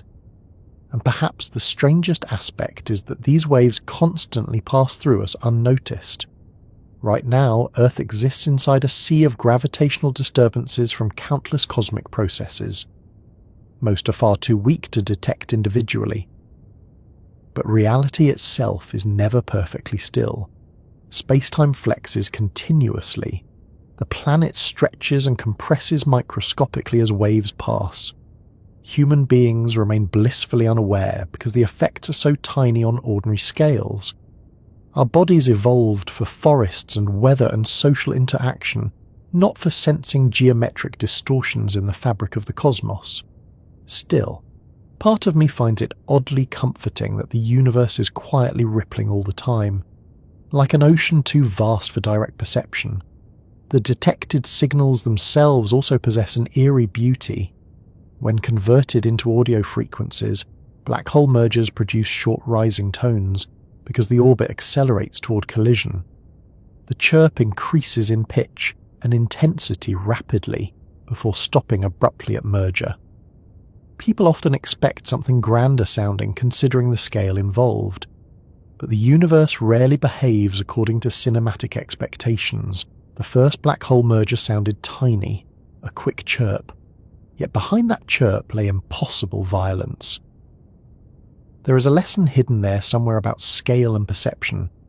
Not everything enormous feels enormous from far away. Another fascinating detail involves the speed of gravitational waves. General relativity predicts they travel at light speed, and observations confirm this extremely accurately. When neutron stars collided in 2017, scientists detected both gravitational waves and electromagnetic radiation from the same event. The signals arrived nearly simultaneously, after travelling over 100 million light-years. That agreement provided another extraordinary confirmation of relativity. Einstein continues winning arguments from beyond the grave with impressive consistency. The neutron-star merger also introduced something new. Unlike black hole mergers, neutron-star collisions produce visible light and matter ejecta alongside gravitational waves. Astronomers suddenly had both hearing and sight for the same event. The future of astronomy increasingly involves combining multiple messengers: light, gravitational waves, neutrinos, cosmic rays. The universe communicates through many channels. Humanity is only beginning to listen properly. Meanwhile, black hole mergers remain uniquely elegant sources of gravitational waves because the systems are relatively simple. No solid surfaces, no complicated nuclear reactions, just gravity dominating everything. In some sense, black hole binaries represent pure relativistic laboratories, and their signals allow scientists to test general relativity under extreme conditions impossible to recreate on Earth. So far, Einstein's theory continues surviving every test remarkably well. But physicists remain hopeful that subtle deviations might eventually appear, revealing deeper physics beneath relativity itself. Perhaps quantum gravity effects, perhaps entirely new phenomena. Black holes sit dangerously close to the boundaries of current understanding, which makes every detected merger scientifically precious. And the detections keep coming. Since 2015, LIGO, Virgo and other observatories have observed dozens of black hole mergers. Some systems contain surprisingly massive black holes. Others show unusual spin alignments or unexpected properties. Each signal expands humanity's map of cosmic behaviour, and we are still at the beginning. Future detectors promise vastly greater sensitivity. The planned space-based observatory LISA will detect lower frequency gravitational waves from supermassive black hole binaries millions of years before merger. Pulsar timing arrays already hint at gravitational wave backgrounds produced by giant black hole populations across the universe. Eventually, humanity may map cosmic structure partly through gravitational wave astronomy. An entirely new view of reality is unfolding. Yet despite all the advanced mathematics and instrumentation involved, there remains something emotionally simple about gravitational waves too. They are movement-carrying memory. A collision happens, the universe shivers, the shiver travels outward. Eventually someone far away notices. That sequence feels strangely intimate for something occurring across billions of light years. And unlike light, gravitational waves cannot easily be blocked or hidden. They pass through matter almost freely. Entire galaxies offer little resistance. The waves from ancient mergers move through stars, planets, oceans and bodies alike. Reality remembers motion, even after the original event has vanished completely. The black holes merge. The old binary disappears, but the distortion continues spreading outward forever. There is something haunting about that permanence. A merger lasting less than a second may continue influencing the geometry of the universe indefinitely as waves propagate endlessly into expanding space. In a sense, black hole collisions never fully stop happening. Their consequences simply become thinner and weaker over time, and while gravitational wave detectors currently measure only the largest events, the universe likely contains countless smaller ripples from orbiting stars, collapsing systems, spinning neutron stars, and perhaps processes not yet discovered at all. The cosmos may be far more acoustically active than humans once imagined, not with sound exactly, but with rhythm, motion encoded into geometry. For billions of years the black holes have been patient. Orbit after orbit they spiraled inward through darkness so gradually that entire galaxies could evolve around them without noticing much had changed. Stars were born nearby, stars died nearby. Light crossed enormous distances while the binary quietly tightened itself through the steady loss of gravitational energy. And then, near the end, patience disappears. The final seconds arrive with astonishing speed. This contrast is one of the strangest things about black hole mergers. Almost the entire story unfolds slowly beyond comprehension, yet the climax happens in less time than it takes to read a sentence aloud. Gravity spends ages preparing the collision, then suddenly everything accelerates at once. By this stage, the black holes are no longer separated by millions of kilometers. The distance has collapsed dramatically. Their orbital speed rises to extraordinary levels, sometimes approaching a significant fraction of the speed of light itself. Objects heavier than stars begin whipping around each other dozens or even hundreds of times per second, depending on their masses. Try imagining that properly for a moment. Masses containing many suns orbiting each other faster than kitchen blender blades, and not through ordinary space either. They move inside violently curved spacetime where distances, time and light itself no longer behave normally. This is one of the most extreme environments in the universe. If you could observe the system safely from far away during these last moments, you would see nothing directly with your eyes because the black holes themselves emit no light. But the surrounding geometry of space-time would be undergoing catastrophic oscillations. Gravitational waves surge outward enormously now. The waves that spent billions of years whispering through the universe suddenly become roaring distortions by relativistic standards. Every orbit releases staggering amounts of energy, and each orbit happens faster than the last. The black holes are no longer gently spiraling inward. They are plunging. This stage is called the inspiral, but near the end the word starts sounding too calm for what is actually happening. The system becomes dynamically unstable. The distinction between separate orbits and final merger begins dissolving. Space-time itself churns around the pair, and yet what makes the situation so unsettling is the precision hidden underneath all the violence. Nothing random is happening. Einstein's equations still govern everything. The black holes follow exact relativistic paths determined by gravity and geometry. Even under these impossible conditions, the universe remains mathematically structured. The final seconds are not chaos. They are inevitability accelerating toward completion. Another remarkable thing is how rapidly the orbital frequency increases. Earlier in the binary's life, one orbit may have taken days or weeks. Near merger, orbital periods shrink to milliseconds. The gravitational wave signal rises in pitch continuously as the black holes accelerate. That famous chirp detected by LIGO is literally the sound of orbit itself speeding up. Faster, faster, faster, then suddenly stopping. And inside those last moments, the energies involved become almost absurd. During the final fraction of a second, black hole binaries can outshine the entire visible universe in gravitational wave power, not in light, not in explosions, but in pure distortion of space-time. The collision releases more energy per second than trillions of stars combined. Human language struggles with scales like that. Numbers stop behaving emotionally after a certain point. The brain hears more energy than all stars combined, and quietly gives up trying to picture it accurately. Perhaps that is understandable. Reality near merging black holes no longer resembles ordinary experience in any meaningful way. Time itself behaves strangely there. Suppose you could somehow survive near the system during the final seconds, which unfortunately would require ignoring several important laws of biology and common sense. Your experience of time relative to distant observers would differ enormously because of the intense gravitational field.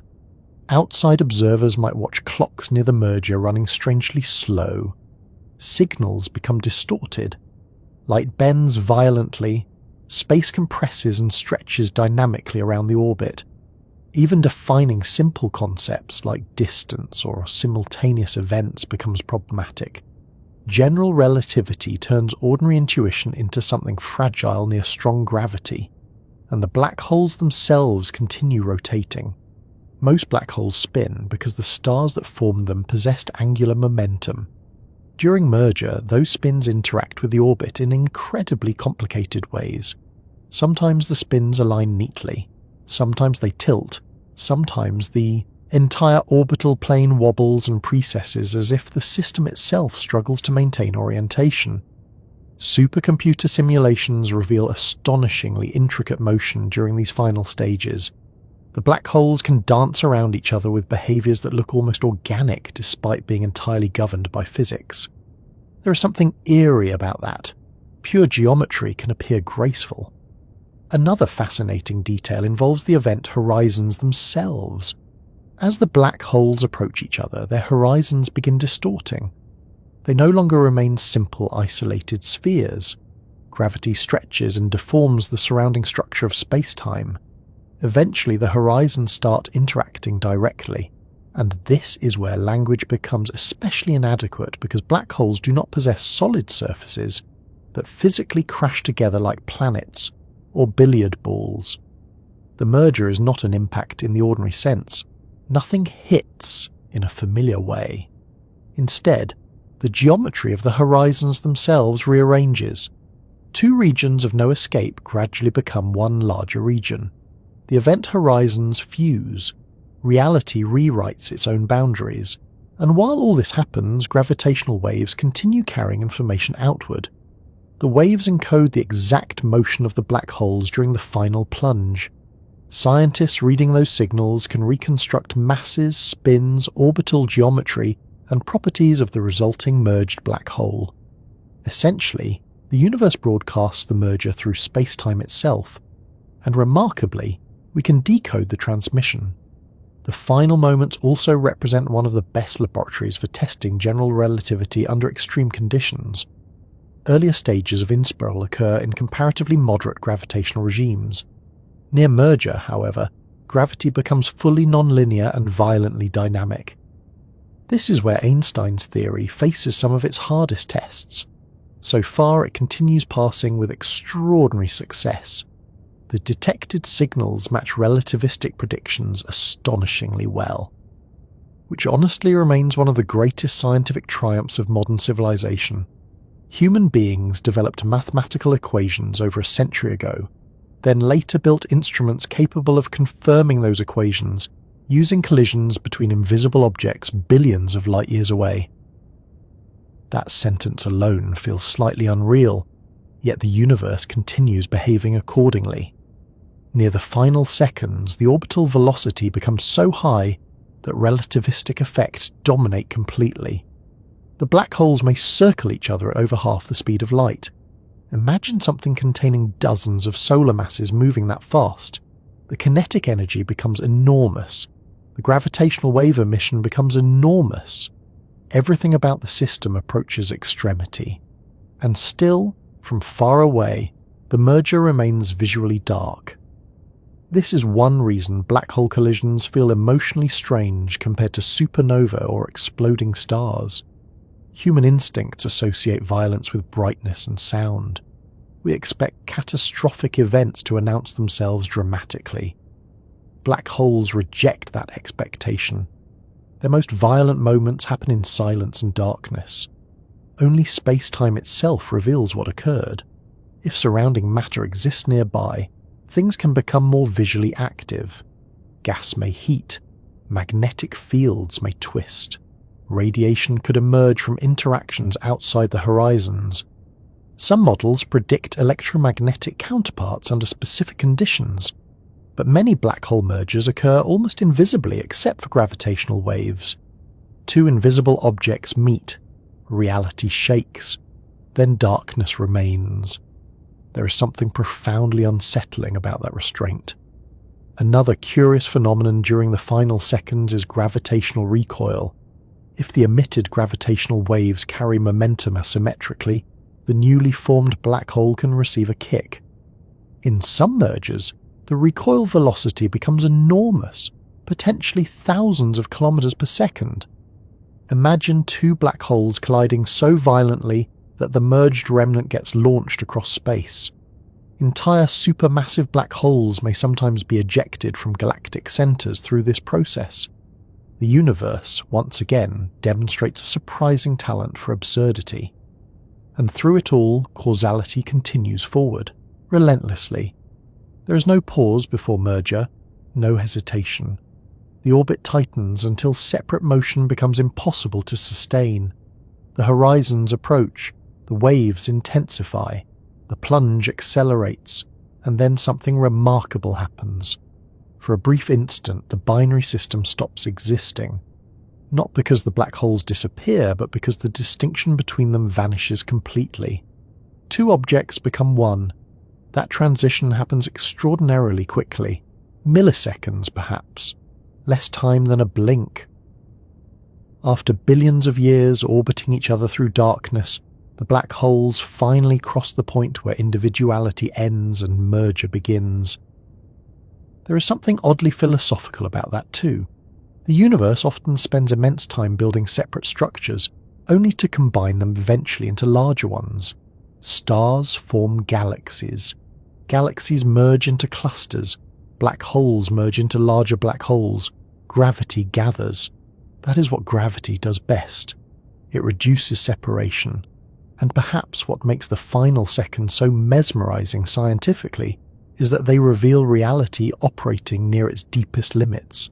Space and time become dynamic. Geometry becomes violent. Energy becomes nearly incomprehensible.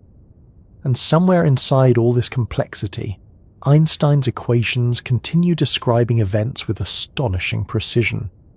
Yet physicists know something remains incomplete. Inside the newly forming horizon lurks the unresolved problem of singularities and quantum gravity.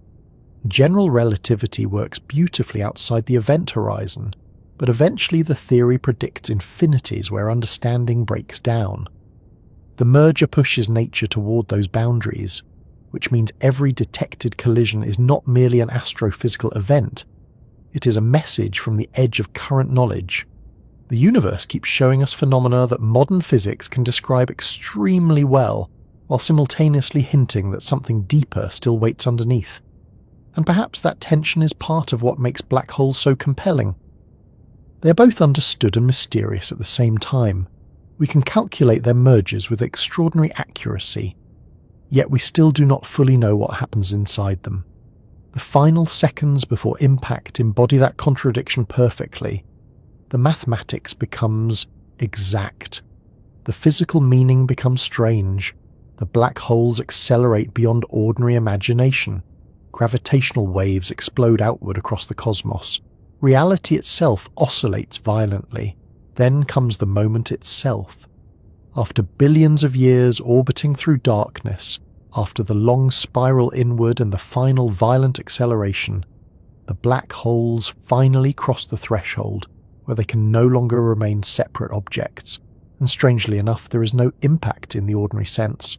No collision like planets striking each other, no explosion like stars going supernova, no fiery detonation spreading across space. What happens instead is far stranger. The structure of space-time itself reorganizes. That is the closest ordinary language can probably get to describing it. Two event horizons become unstable as independent boundaries. Their gravitational fields overlap so completely that the geometry surrounding them can no longer support two separate regions of no escape. A new common horizon forms around both black holes together, and once that happens, the merger is effectively unstoppable. From the outside perspective, the two black holes have become one larger black hole. But the details hidden inside that sentence are astonishingly complicated. The first thing worth understanding is that event horizons are not physical surfaces. This point matters enormously, because people naturally imagine black holes as giant dark spheres crashing together like cosmic cannonballs. That is not what is happening. You cannot touch an event horizon the way you touch a wall or a table. The horizon is a boundary in space-time geometry. It marks the region beyond which all future paths lead inward. So during merger, there is no solid impact. Instead, the geometry defining escape itself changes shape. Imagine two whirlpools in water drifting closer and closer until the currents overlap completely and form one larger whirlpool. That comparison is imperfect, but emotionally closer to reality than the idea of objects smashing together. The black holes stop being distinct gravitational regions they fuse into a single gravitational structure, and during this process, space-time becomes extraordinarily unstable. The final orbit collapses, the horizons distort violently, gravitational waves erupt outward with peak intensity. For a brief instant, the system becomes one of the most energetic places in the observable universe. Now, one of the strangest things about the merger is how quickly it happens. The binary may spend billions of years approaching this point, yet the actual transition from two black holes to one occurs in milliseconds for stellar mass systems. That imbalance feels almost surreal. Gravity works patiently for unimaginable spans of time, then resolves everything nearly instantly. And while the merger unfolds, the emitted gravitational waves reach maximum strength. This is the loudest moment in gravitational wave terms. Not loud with sound, of course. Space remains silent in the ordinary sense. But the distortions of reality itself become immense. During this brief interval, the black holes are moving so fast and warping space-time so severely that enormous amounts of mass energy convert directly into gravitational radiation. The system literally loses part of its mass. This often surprises people. The final black hole weighs less than the combined masses of the original pair, because some energy escaped outward through gravitational waves. According to Einstein's famous equation, mass and energy are equivalent. So when gravitational waves carry energy away, the resulting black hole ends up lighter than simple addition would predict. For example, in the first detected merger, two black holes weighing about 36 and 29 solar masses combined into a remnant weighing roughly 62 suns. 3 solar masses vanished into gravitational wave energy, not destroyed, transformed. Reality itself carried the energy away as ripples in geometry. And perhaps the most unsettling thing is that this process remains almost entirely invisible. If no surrounding matter exists nearby, the merger may produce no light at all. Two invisible objects combine silently in darkness, while the fabric of the universe shakes. That sentence still feels strange even after years of scientific confirmation. Human instincts expect violence to be visible. Black holes refuse that expectation. Another remarkable aspect of the merger is how smooth the final result becomes afterward. At the instant of fusion, the newly formed black hole is not stable. The geometry around it vibrates violently. The merged horizon oscillates and distorts before gradually settling down into equilibrium. Physicists call this stage the ring down. It is one of the most poetic scientific terms ever invented, although the underlying physics is terrifyingly extreme. The name comes from the way a struck bell vibrates after being hit. The black hole behaves somewhat similarly. After merger, it rings through gravitational waves while shedding irregularities and asymmetries. Except instead of metal vibrating in air, it is space-time itself oscillating around an event horizon. Eventually the oscillations fade, the black hole stabilizes, and what remains is astonishingly simple. According to general relativity, black holes are described almost entirely by just 3 properties: mass, spin, and electric charge. That is all. No visible scars remain from the merger, no permanent wrinkles, no memory of the 2 separate objects beyond those conserved quantities. This idea led physicist John Wheeler to summarize black holes with the famous phrase, "Black holes have no hair," which sounds less like astrophysics and more like oddly specific shampoo advice, but the meaning is profound. Black holes erase complexity. 2 enormously complicated histories merge together, and the final object becomes mathematically simple. The universe performs one of the most violent events imaginable and leaves behind elegance. There is something deeply eerie about that. Another fascinating detail involves the shape of the newly formed horizon during merger. Computer simulations reveal that horizons can stretch, twist, and form astonishing geometries before settling down. During the actual fusion, the combined event horizon emerges dynamically, reshaping itself continuously. This process cannot be observed directly from inside because no information escapes outward from beyond the horizon. But the external gravitational wave signal carries indirect information about the dynamics. Again, human beings somehow learn to reconstruct invisible geometry from ripples crossing the universe. That still feels miraculous. And while the merger itself appears smooth from relativity's perspective, physicists suspect something deeper and stranger may occur inside.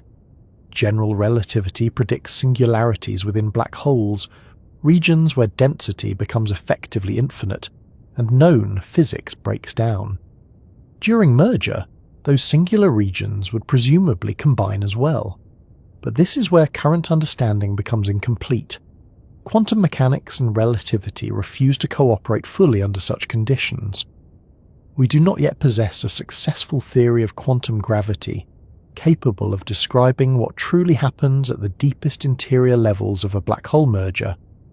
This means that while we understand the external gravitational behavior remarkably well, the ultimate internal reality remains mysterious. In some sense, the merger occurs right at the edge of modern knowledge. The equations work beautifully outside the horizon. Inside, the fog returns. And perhaps that mystery contributes to why black holes fascinate people so deeply. They represent both triumph and limitation simultaneously. We can detect them, measure them, simulate them, even hear their mergers through gravitational waves. Yet they still conceal fundamental aspects of reality from us. The universe allows partial understanding but withholds complete access. Another curious effect during merger is recoil. If the gravitational wave emission becomes asymmetric enough, the newly formed black hole can be kicked violently through space. In some simulations and observations, recoil velocities reach thousands of kilometers per second. Imagine something heavier than millions of suns being launched across a galaxy because space-time waves carried momentum unevenly. Entire supermassive black holes may occasionally get ejected from galactic centers this way. The cosmos truly has no obligation to behave modestly. And through all this violence, causality continues smoothly. The merger does not tear open reality or create cosmic cracks despite what certain science fiction films might suggest. Space-time becomes extreme, yes, but it remains governed by physical law. No magical portals appear. No universe-ending shockwave spreads outward, destroying galaxies. In fact, unless you were extremely close, you might never know the merger happened except through gravitational wave measurements. The energy release is enormous, but gravity interacts weakly with matter over large distances. That is why the waves can cross the cosmos almost undisturbed. There is something paradoxical about that too. The most energetic events in existence can remain almost completely hidden from ordinary observation. And meanwhile, the newly formed black hole settles down. Its final spin depends on the orbital momentum and original spins of the merging pair. Some remnants rotate extraordinarily rapidly, others more moderately. The merged object now contains the combined history of both original black holes, encoded only through mass and angular momentum. Everything else vanishes behind the horizon. The separate identities disappear completely. Gravity simplifies the universe aggressively. Another interesting point is that the merger technically changes the surrounding structure of space-time forever. Gravitational waves continue propagating outward indefinitely. The geometry of distant regions receives the information billions of years later. Even after the local system stabilizes, the ripple effects continue crossing the universe. In a sense, the merger never fully stops happening. Its consequences simply spread thinner across larger distances over time. And perhaps the strangest emotional aspect of black hole mergers is how impersonal they are.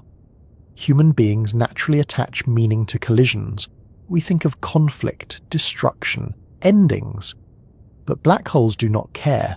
Gravity simply follows geometry. The merger is not tragic, not malicious, not violent in the emotional sense. It is merely what happens when curved space-time evolves according to physical law, and yet the scale feels overwhelming anyway. Two regions where escape is impossible orbit each other for ages, then combine into one larger region where escape is impossible. Reality folds inward on itself. The universe trembles, darkness grows larger. That sequence carries an almost mythological weight despite being entirely scientific. Perhaps because black holes sit so close to the boundaries of imagination. They feel less like ordinary astrophysical objects and more like places where the cosmos experiments with its own rules. When the merger is over, the universe becomes quiet again, almost immediately. That may be the strangest part of all. After the violent spiraling motion, after the final impossible orbit and the eruption of gravitational waves, after reality itself twists hard enough to shake the cosmos across billions of light years, silence returns with almost unsettling speed. No fire remains. No expanding cloud necessarily glows through space. No cosmic scar stretches visibly across the galaxy. Instead, at the center of everything, there is simply a new black hole. Larger, heavier, spinning rapidly, and extraordinarily calm compared to the chaos that created it. In many ways, the birth of the merged black hole feels less like an explosion and more like a settling. Gravity has spent billions of years pulling two objects inward until separate existence became impossible. Now that process is complete. The system has found a new equilibrium. The universe relaxes again.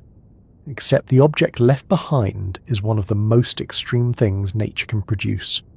A merged black hole carries the combined mass and angular momentum of the original pair, minus the energy lost through gravitational waves.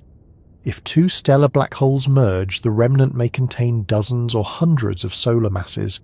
If supermassive black holes merge, the resulting object may outweigh entire galaxies' worth of stars combined. And yet despite that unimaginable density, the final black hole becomes surprisingly simple.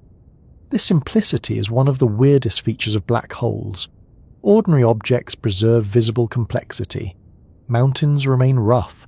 Stars possess magnetic fields, chemical layers, storms, and surface activity. Planets contain continents, oceans, atmospheres, and geological histories. Black holes erase almost everything. Once the merger settles, the remnant is described mainly by mass, spin, and electric charge. In astrophysical environments, charge usually becomes negligible, because opposite charges neutralize quickly. So most real black holes reduce essentially to two defining features. Mass, rotation, that is all. The final object contains no visible memory of the two original black holes, no grooves, no cracks, no lingering evidence of the collision beyond the values encoded into its overall structure. Gravity behaves like a ruthless editor. Complexity goes in, simplicity comes out. This led physicists to formulate the no-hair theorem, the idea that black holes shed all unnecessary information about the matter and events that formed them. The phrase still sounds slightly ridiculous considering the seriousness of the subject, but the principle is profound. Black holes are astonishingly efficient at hiding history. Imagine taking two enormously complicated systems, each born from massive stars with unique properties and long evolutionary paths, then merging them in one of the most energetic events in the universe, only for the result to settle into something mathematically elegant and almost featureless. Nature often behaves this way under gravity. Stars form from chaotic gas clouds, yet become nearly perfect spheres. Galaxies organize into graceful structures from turbulent beginnings. Black holes perhaps represent the most extreme version of this tendency towards simplification. Another fascinating aspect of the remnant black hole is its spin. When two orbiting black holes merge, enormous angular momentum is involved. Unless the spins and orbital motions cancel perfectly, which would be extremely unlikely, the final object rotates rapidly, very rapidly. Some merged black holes spin near the maximum rates allowed by relativity. And rotating black holes are deeply strange things. A spinning black hole drags nearby space-time along with it through frame dragging. The faster it rotates, the stronger the effect becomes. Around such an object exists a region called the ergosphere, where remaining stationary relative to distant space becomes impossible. Reality itself gets pulled into rotation. The newly formed black hole may continue influencing nearby matter dramatically after merger. Gas clouds orbiting nearby can become heated. Magnetic fields may twist violently. Jets may emerge from regions surrounding the horizon. In supermassive black hole systems, the aftermath of mergers may shape entire galaxies.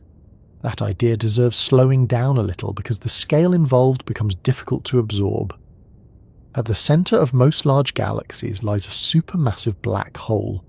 The one in the Milky Way, Sagittarius A star, contains about 4 million times the Sun's mass. Some galaxies contain black holes billions of times heavier than the Sun. When galaxies merge, their central black holes eventually merge too. The resulting object may influence star formation across enormous distances through gravitational effects and energetic outflows. Entire galactic structures can evolve partly under the influence of these giant dark remnants. So the birth of a larger black hole is not merely the ending of one story. It often becomes the beginning of another. Gravity gathers more matter, more stars drift nearby, more objects orbit. Eventually perhaps another merger happens again. The universe builds hierarchically this way. Small structures combine into larger ones repeatedly across cosmic history. And black holes may grow through generations of mergers over billions of years. This possibility becomes especially important because astronomers have detected black holes heavier than expected from ordinary stellar collapse alone. Some observed merger remnants appear to inhabit mass ranges once thought difficult to produce directly from dying stars, which suggests some black holes are descendants of earlier mergers. A black hole born from collision may later collide again, and later, again. Darkness inheriting darkness. The process feels almost evolutionary. Another strange consequence of merger birth involves recoil velocity. A symmetric gravitational wave emission can launch the newly formed black hole through space at tremendous speeds. Sometimes the kick remains modest. Other times it becomes extreme, thousands of kilometers per second, enough to eject the remnant entirely from its surrounding star cluster, or even from the center of a galaxy. Imagine an object heavier than millions of suns being hurled through intergalactic space because gravity radiated unevenly for a fraction of a second. The cosmos consistently refuses to behave modestly. If such a recoil occurs in a galactic center, the consequences could become significant. The displaced black hole may drag stars along gravitationally. Accretion behavior changes. Galactic dynamics shift over long timescales. Entire stellar environments respond to the birth and motion of the remnant, and still, the black hole itself remains dark. That contrast never stops feeling unsettling.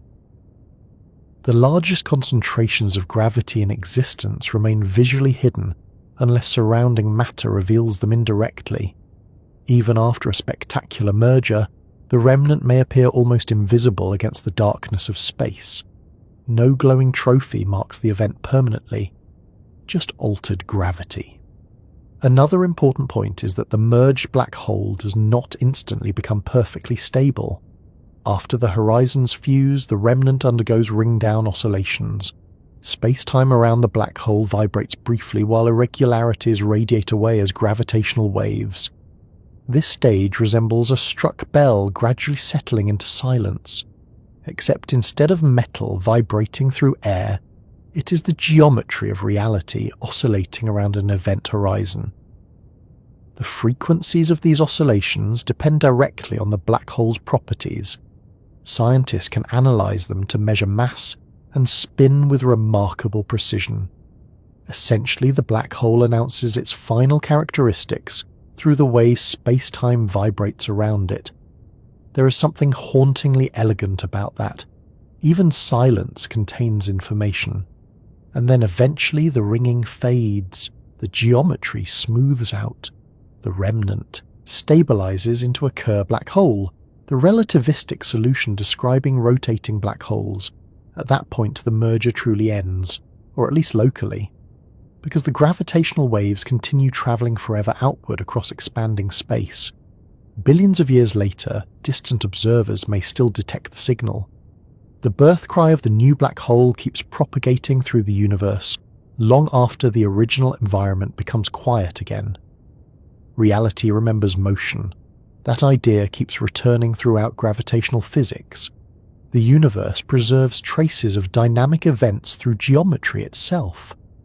And perhaps one of the most emotionally strange aspects of black hole birth is how ordinary the remnant eventually becomes from the outside perspective. After all the violence and impossible energy release, the final black hole simply joins the cosmic population of other black holes. It sits, it rotates, it bends nearby space-time. Perhaps matter falls inward occasionally, perhaps stars orbit it quietly. The extraordinary event gradually becomes another stable feature of the universe. Nature has a remarkable ability to normalize extremity over time. Even the most violent processes eventually settle into structure. There is also something deeply philosophical about the way black holes grow. Most objects in life become more fragile as they accumulate history. Wear increases. Complexity builds. Systems degrade. Black holes behave differently. Growth often makes them more dominant, more stable, more influential. They gain mass through merger and accretion, while simplifying internally from the outside perspective. Gravity rewards accumulation, and over cosmic timescales, this accumulation may become enormous. Some supermassive black holes likely grew partly through repeated mergers over billions of years, while galaxies assembled around them. The early universe contained smaller structures that gradually combined into larger ones. Black holes followed the same trend. The universe appears surprisingly comfortable building giant invisible engines at galactic centres, and yet despite all this power, black holes remain oddly passive in a sense. They do not chase matter. They do not hunger consciously. Gravity simply shapes motion around them. The remnant black hole born from merger is not an aggressive predator suddenly unleashed upon the galaxy. It merely becomes another deep curvature in space-time, another place where escape proves impossible past a certain boundary. The drama belongs mostly to the geometry, and perhaps what makes the birth of a larger black hole feel so emotionally powerful is the contrast between permanence and transformation. Two separate objects cease existing forever. A new object emerges. The old identities vanish completely behind the horizon. Yet mass and angular momentum persist in altered form. Nothing is truly lost. Nothing remains entirely the same. The universe rearranges itself continuously this way. Stars become remnants. Galaxies merge. Matter changes state. Energy changes form. Black holes combine into larger black holes. Reality seems deeply committed to transformation across every scale. And somewhere far away tonight, another remnant black hole has probably just been born. Perhaps the merger happened millions of years ago, and the gravitational waves are still crossing the universe toward us now. Perhaps two giant black holes recently settled into silence at the centre of some distant galaxy, while stars continued orbiting nearby completely unaware. The cosmos does not pause after such events. It simply continues, orbit after orbit, galaxy after galaxy, merger after merger. And while the newly formed black hole stabilizes in darkness, another question naturally begins emerging from the silence left behind. What would happen to anything unfortunate enough to exist nearby when such a collision occurs? The honest answer is probably not, at least not if near means truly near. Black hole mergers are among the most extreme gravitational events in existence, and the environment surrounding the final collision becomes so violent that ordinary matter stands very little chance of remaining intact. The energies involved are overwhelming. Space-time itself distorts dynamically. Tidal forces become catastrophic close to the horizons. And yet, like most things involving black holes, the details turn out to be stranger and more complicated than simple destruction. Because black holes do not kill things the way explosions kill things. There is no expanding wall of fire racing outward through space, no blast wave behaving like a cosmic bomb in vacuum. In fact, one of the unsettling things about black hole mergers is how localized the most dangerous effects often are. Gravity weakens rapidly with distance, so survival depends enormously on where you are. Very far away, you might notice almost nothing at all.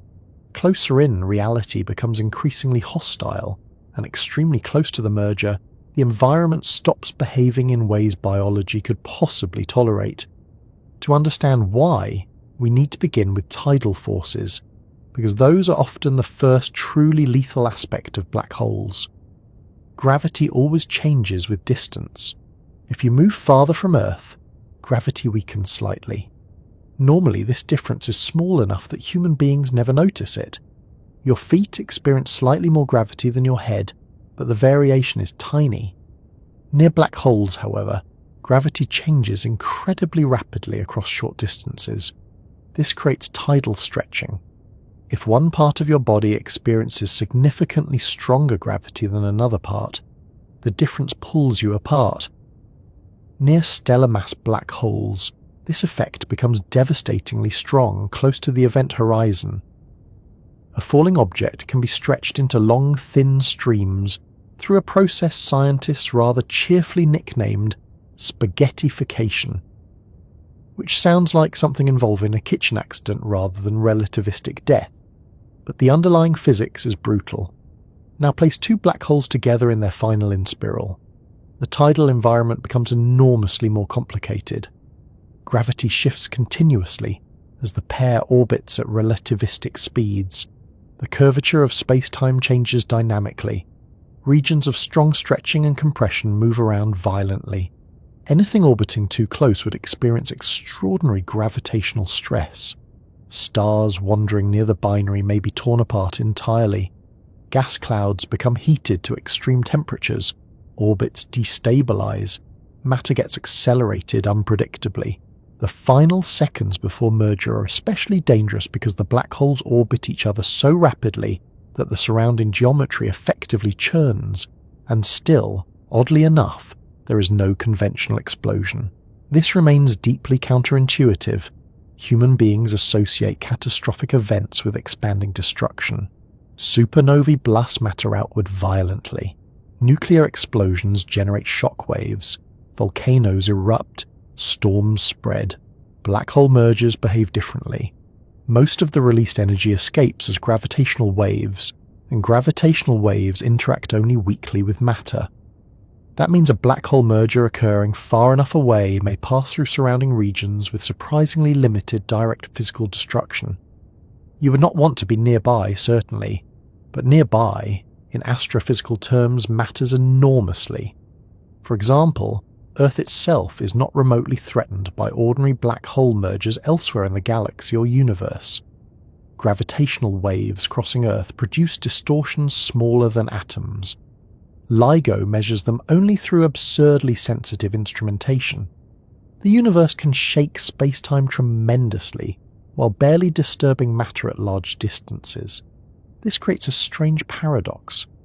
The merger is simultaneously one of the most energetic events in existence, and one of the least physically disruptive across great distances. Reality itself absorbs most of the violence. Another fascinating question involves planets orbiting near supermassive black hole binaries. Could such planets exist? Surprisingly, perhaps yes under certain conditions. Supermassive black holes possess event horizons vastly larger than stellar black holes. Tidal forces at equivalent distances may actually be gentler, because the curvature gradient changes differently over scale. Far enough from the central pair, stable orbits might theoretically persist for some time. Of course, stable becomes a flexible word near merging supermassive black holes. The environment would still be deeply unpleasant by ordinary standards.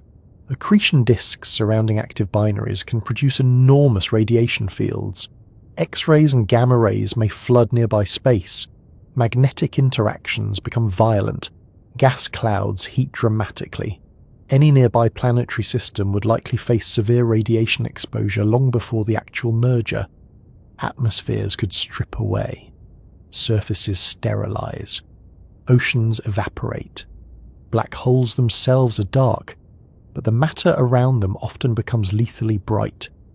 And if the merger occurs inside an active galactic nucleus, conditions may resemble the inside of a cosmic furnace. Still, farther outward, survival becomes increasingly plausible. The universe operates heavily on scale. A black hole merger a few astronomical units away would be catastrophic. A merger thousands of light years distant might become scientifically interesting rather than dangerous. Distance changes everything.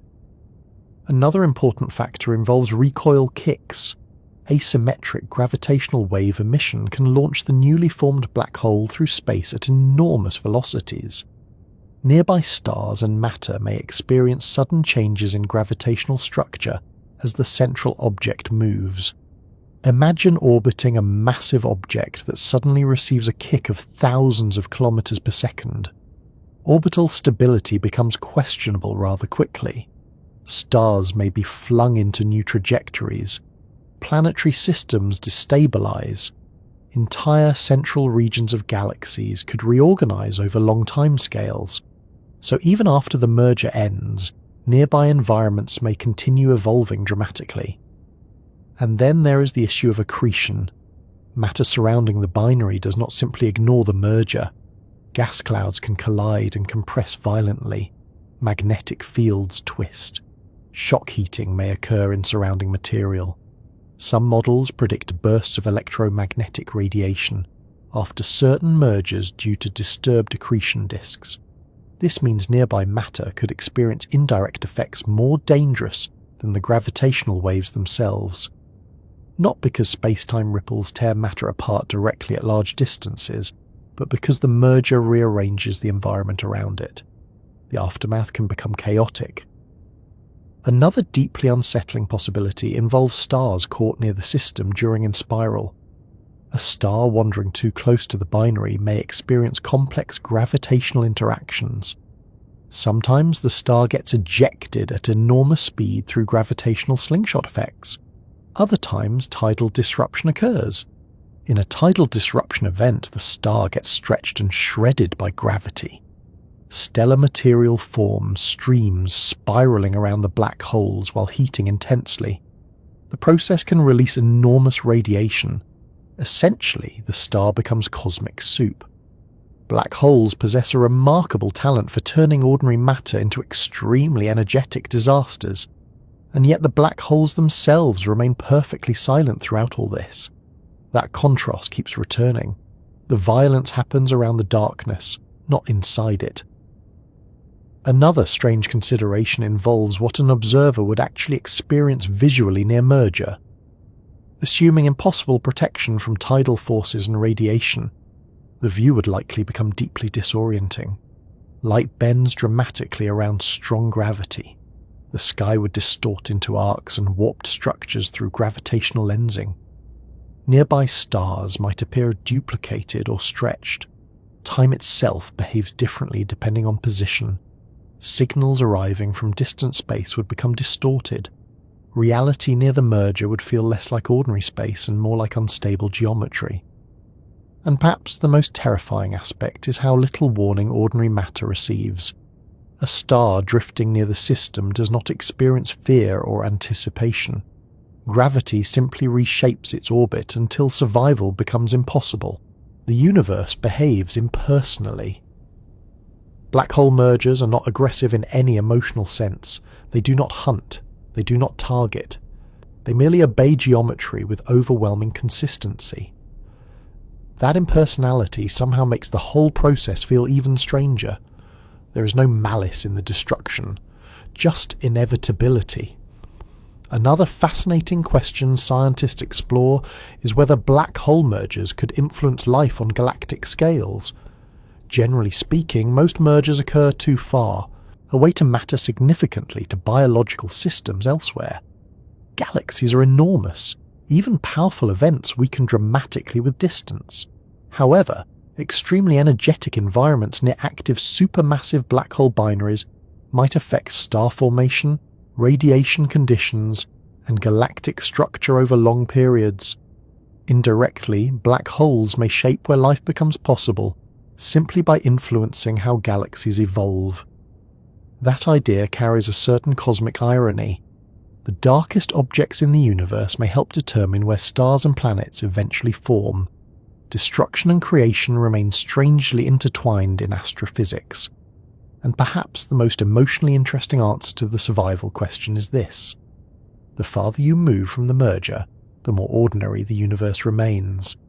At sufficient distance, life continues normally. Stars shine peacefully. Planets orbit quietly. Civilizations could theoretically exist within the same galaxy, entirely unaware that two black holes just merged somewhere far away. Meanwhile, gravitational waves from the collision spread outward invisibly through everything. Reality flexes gently, then settles again. The universe does not announce its most extreme events dramatically to everyone. Often the cosmos remains calm except in very localized regions. This becomes easier to appreciate when remembering how huge galaxies truly are. Even the Milky Way spans over 100,000 light years. Most stars remain separated by enormous distances. Space is astonishingly empty. That emptiness protects things. Even near violent astrophysical processes, most of the universe remains untouched, and perhaps that is comforting in its own way. Black hole mergers represent some of the harshest environments known to science, yet existence continues elsewhere almost undisturbed. The cosmos contains room simultaneously for unimaginable violence and remarkable tranquility. Somewhere tonight, stars are probably being torn apart near binary black holes. Somewhere else, planets drift quietly beneath calm skies. The universe allows both realities at once. Human beings are deeply attached to the idea that time flows normally. Seconds pass, clocks tick. Morning becomes afternoon and eventually night. Even when life feels chaotic, time itself seems dependable. We expect it to move forward steadily for everyone everywhere.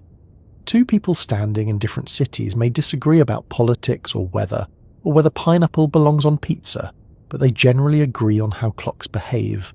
Black holes destroy that comfort. Near strong gravity, time stops behaving universally. And during a black hole merger, time enters one of the strangest environments in the known universe. This is not science fiction. It is one of the most firmly tested predictions of general relativity. Gravity affects time, literally. A clock near strong gravity runs more slowly compared to a clock farther away. This effect is called gravitational time dilation, and it has been measured repeatedly with extraordinary precision. Even on Earth, time behaves differently at different altitudes. A clock on a mountain ticks slightly faster than a clock at sea level because it sits farther from Earth's gravitational field. The effect is tiny here, of course. Human beings never notice it directly, but satellites absolutely do. GPS systems must constantly correct for relativistic time differences, or navigation would fail quickly. So relativity is not abstract philosophy. Your phone already depends on it. Now imagine replacing Earth with two merging black holes. The gravitational field becomes unimaginably stronger, and more importantly, it becomes dynamic. That word matters enormously. A single stationary black hole already distorts time profoundly. Two orbiting black holes create moving regions of extreme time distortion, interacting continuously with one another. Reality itself becomes unstable in temporal terms. Suppose you hovered near a black hole binary at a theoretically safe distance, while another observer remained far away in deep space. Your experiences of time would diverge dramatically. Minutes for you might correspond to hours or days elsewhere, depending on proximity and orbital conditions, and as the merger approaches, the distortions intensify rapidly. The closer the black holes spiral together, the stronger the surrounding curvature of space-time becomes. Time near the system stretches more severely relative to distant observers. Yet here is where relativity becomes emotionally strange. Locally, nothing feels wrong. This is one of the hardest aspects of time dilation to grasp intuitively. If you were near the black holes, your own heartbeat would feel normal. Your thoughts would proceed normally. A nearby clock would tick normally from your perspective. You would never feel time slowing. Instead, the difference only becomes apparent when comparing experiences with observers in different gravitational environments. Relativity does not make time feel slow.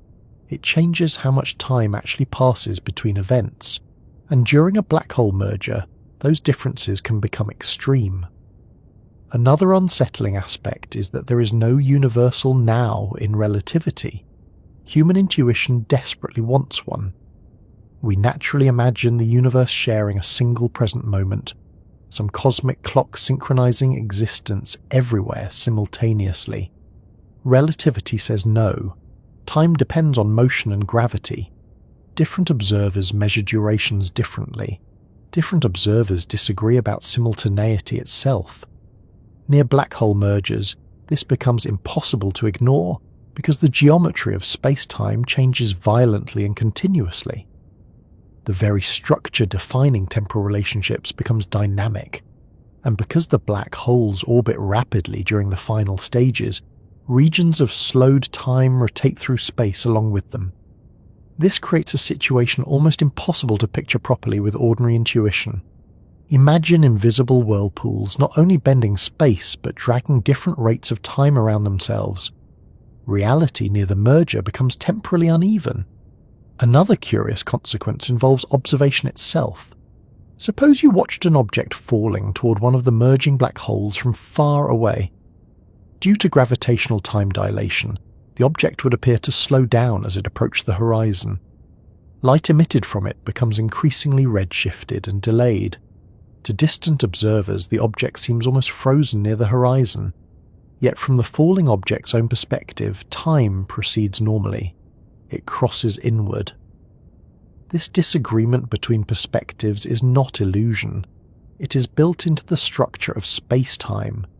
Near binary mergers, the situation becomes even more complicated because the horizons themselves move and distort dynamically. The geometry changes while the observations occur. Signals bend. Light paths curve. Time stretches differently depending on position. Reality stops behaving like a universal stage and starts behaving more like a network of interconnected perspectives. And perhaps nowhere does this become more emotionally unsettling than during the final moments before merger. The black holes orbit each other at relativistic speeds. Their gravitational fields overlap intensely. The emitted gravitational waves themselves carry information outward through distorted space-time. Everything about the system becomes extreme. Yet inside all this violence, time never breaks. That is important. Relativity produces bizarre effects, but it remains internally consistent. Cause and effect continue functioning.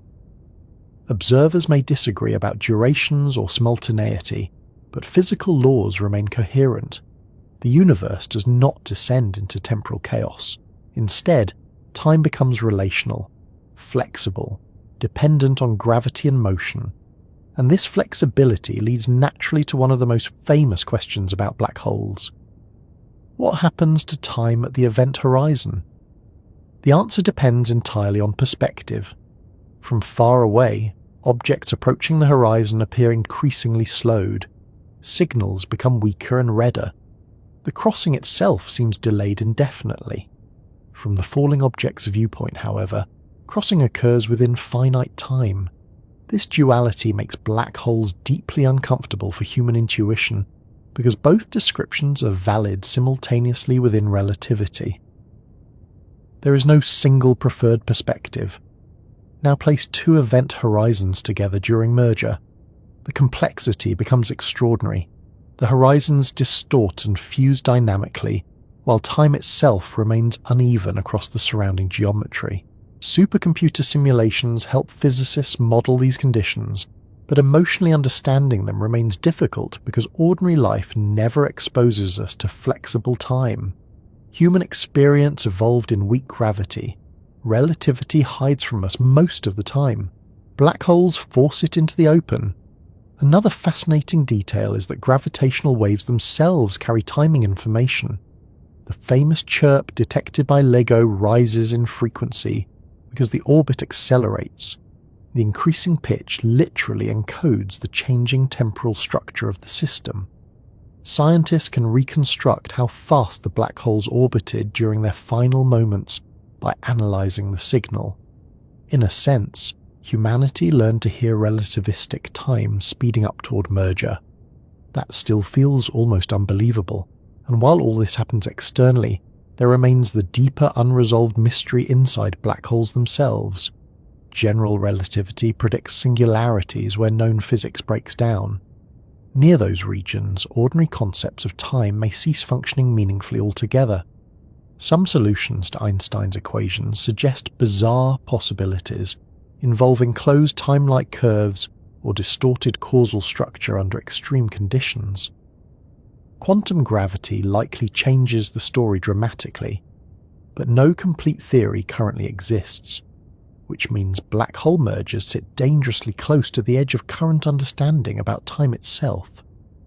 We know relativity works extraordinarily well outside horizons. Inside, certainty fades, and perhaps that uncertainty explains why black holes occupy such a powerful place in human imagination. They challenge our deepest assumptions, not just about matter or gravity, but about time itself.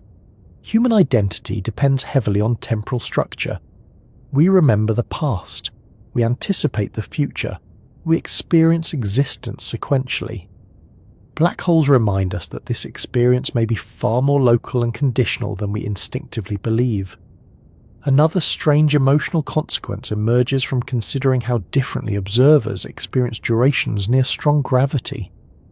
Imagine civilizations existing in different gravitational environments.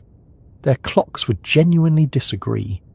Their histories would unfold at different rates relative to one another. Near black holes, these differences become enormous. Time stops being universal background and becomes part of the landscape itself. A mountain affects movement through space. A black hole affects movement through time, and during merger, those temporal distortions churn dynamically across the surrounding region. Reality becomes almost fluid.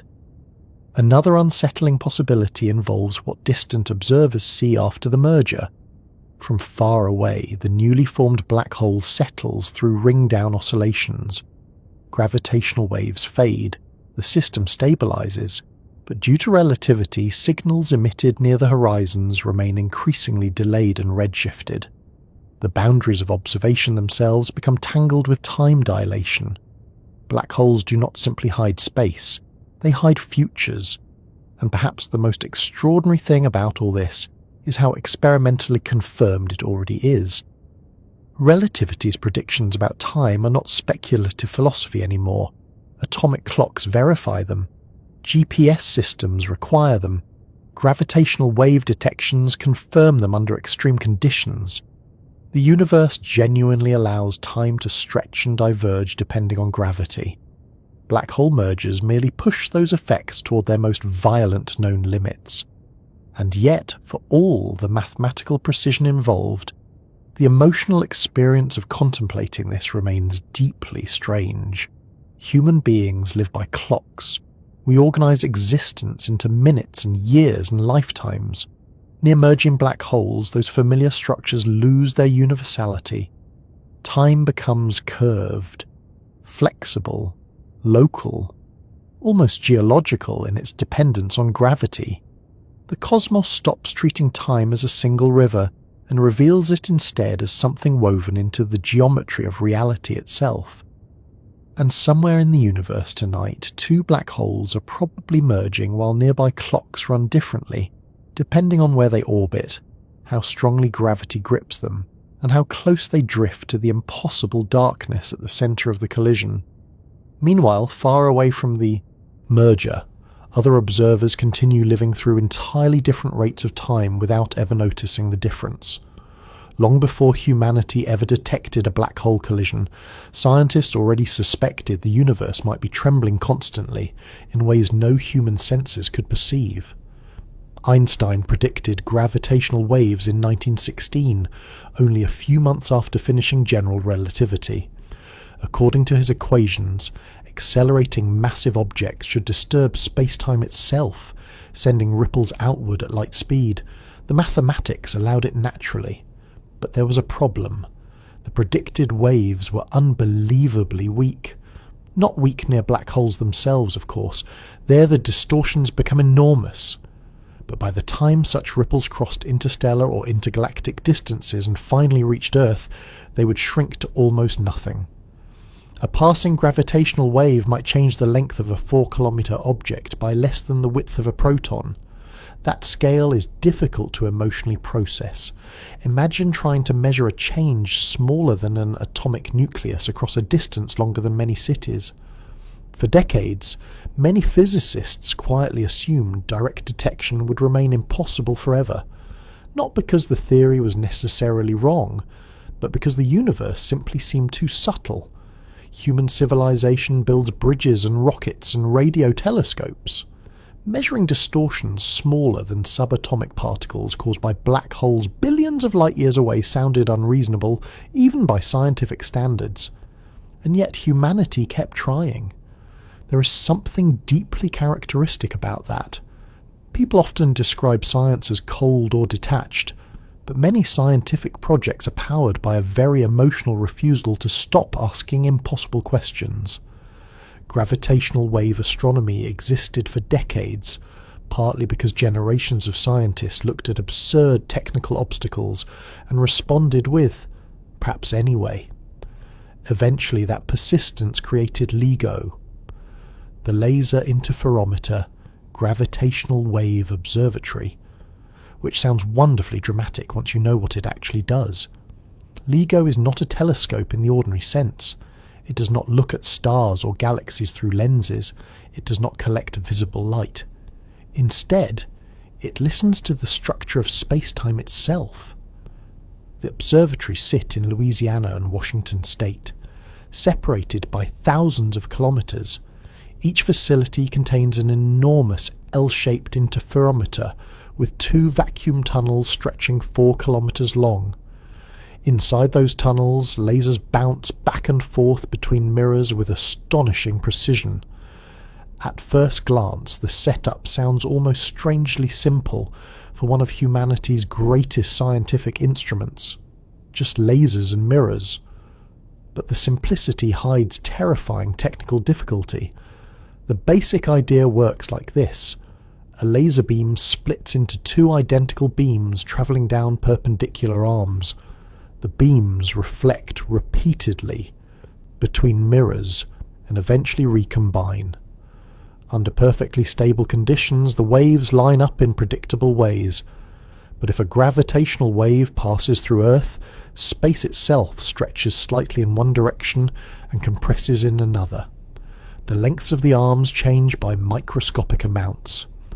That tiny distortion alters the laser interference pattern, and from those changes scientists can detect the passing wave, which means LIGO does not really measure objects.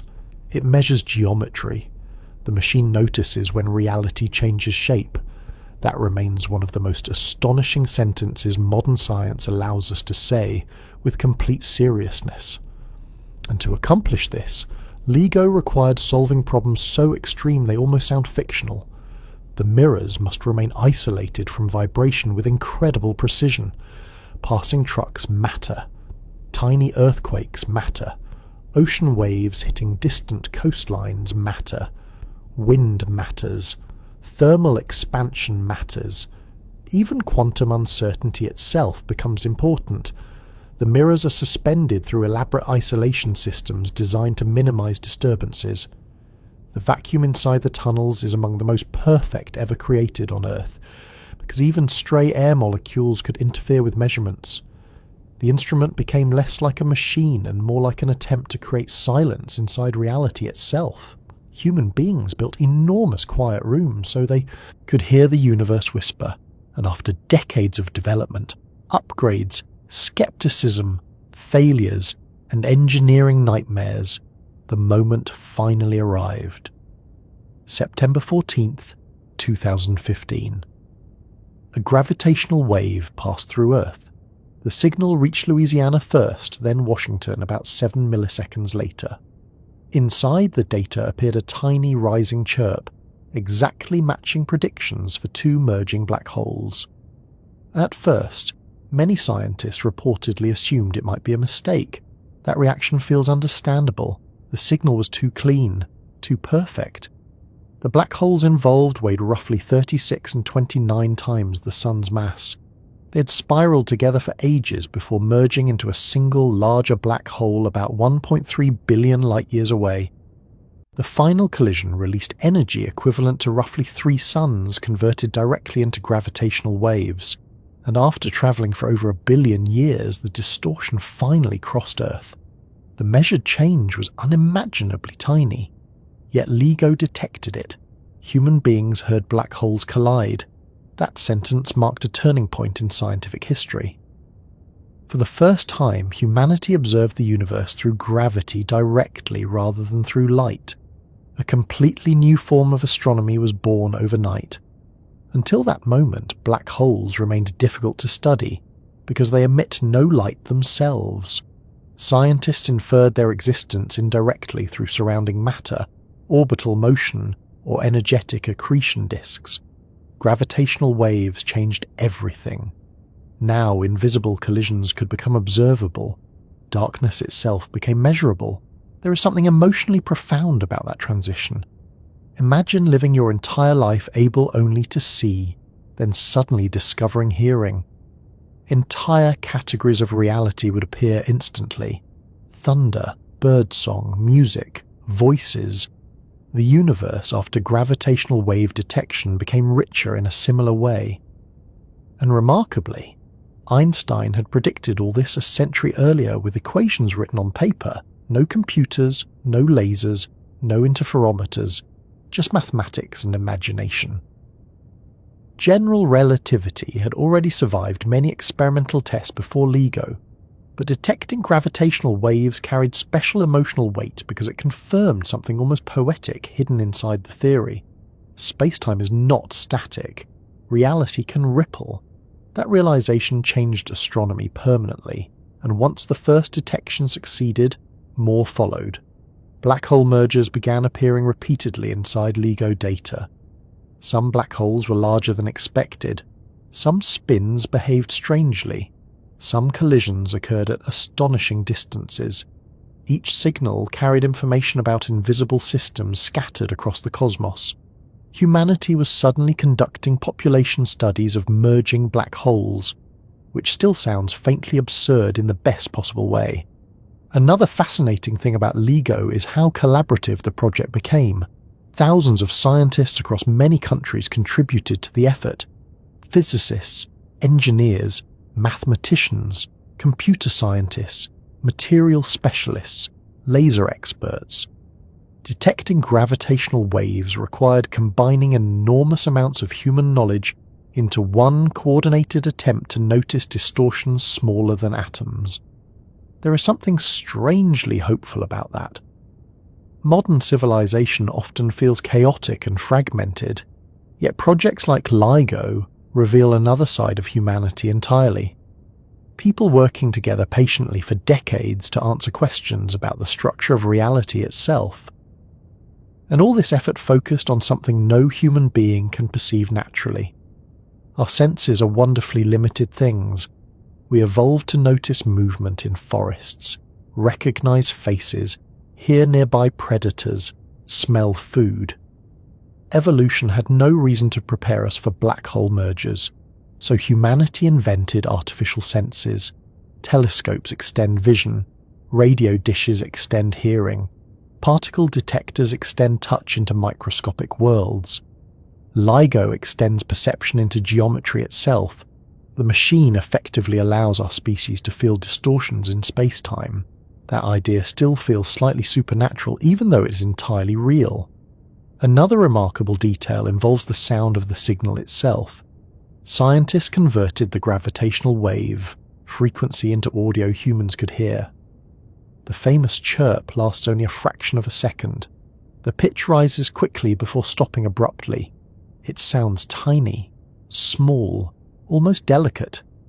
And hidden inside that little chirp lies the final orbit of two black holes, moving near light speed and releasing more power than all stars combined for a brief instant. The contrast between scale and perception becomes almost comical. Reality does not care what humans expect enormity to feel like. Sometimes the largest events whisper. LIGO also forced scientists to confront how much activity had been hidden from view all along. Black hole mergers were not rare theoretical curiosities happening once somewhere distant. They appeared common throughout cosmic history. The universe had likely been filled with gravitational wave events the entire time humans existed, without anyone noticing. Reality was louder than expected. We simply lacked the ears, and now those ears continue improving. New observatories join the network: Virgo in Europe, Kagra in Japan, future detectors planned for space itself. The next generation of instruments may detect supermassive black hole mergers, primordial gravitational waves from the early universe, perhaps even unknown phenomena no one has imagined yet. Humanity has only just opened this sensory channel. The cosmos still contains enormous amounts left to hear. And perhaps what makes the story of LIGO feel so beautiful is how improbable it all was. A species living briefly on a small planet around an ordinary star somehow learned enough mathematics to predict gravitational waves, enough engineering to build detectors, enough patience to isolate microscopic noise, and enough collaboration to interpret the resulting signals. All so we could hear two invisible objects collide after a journey lasting over 1 billion years.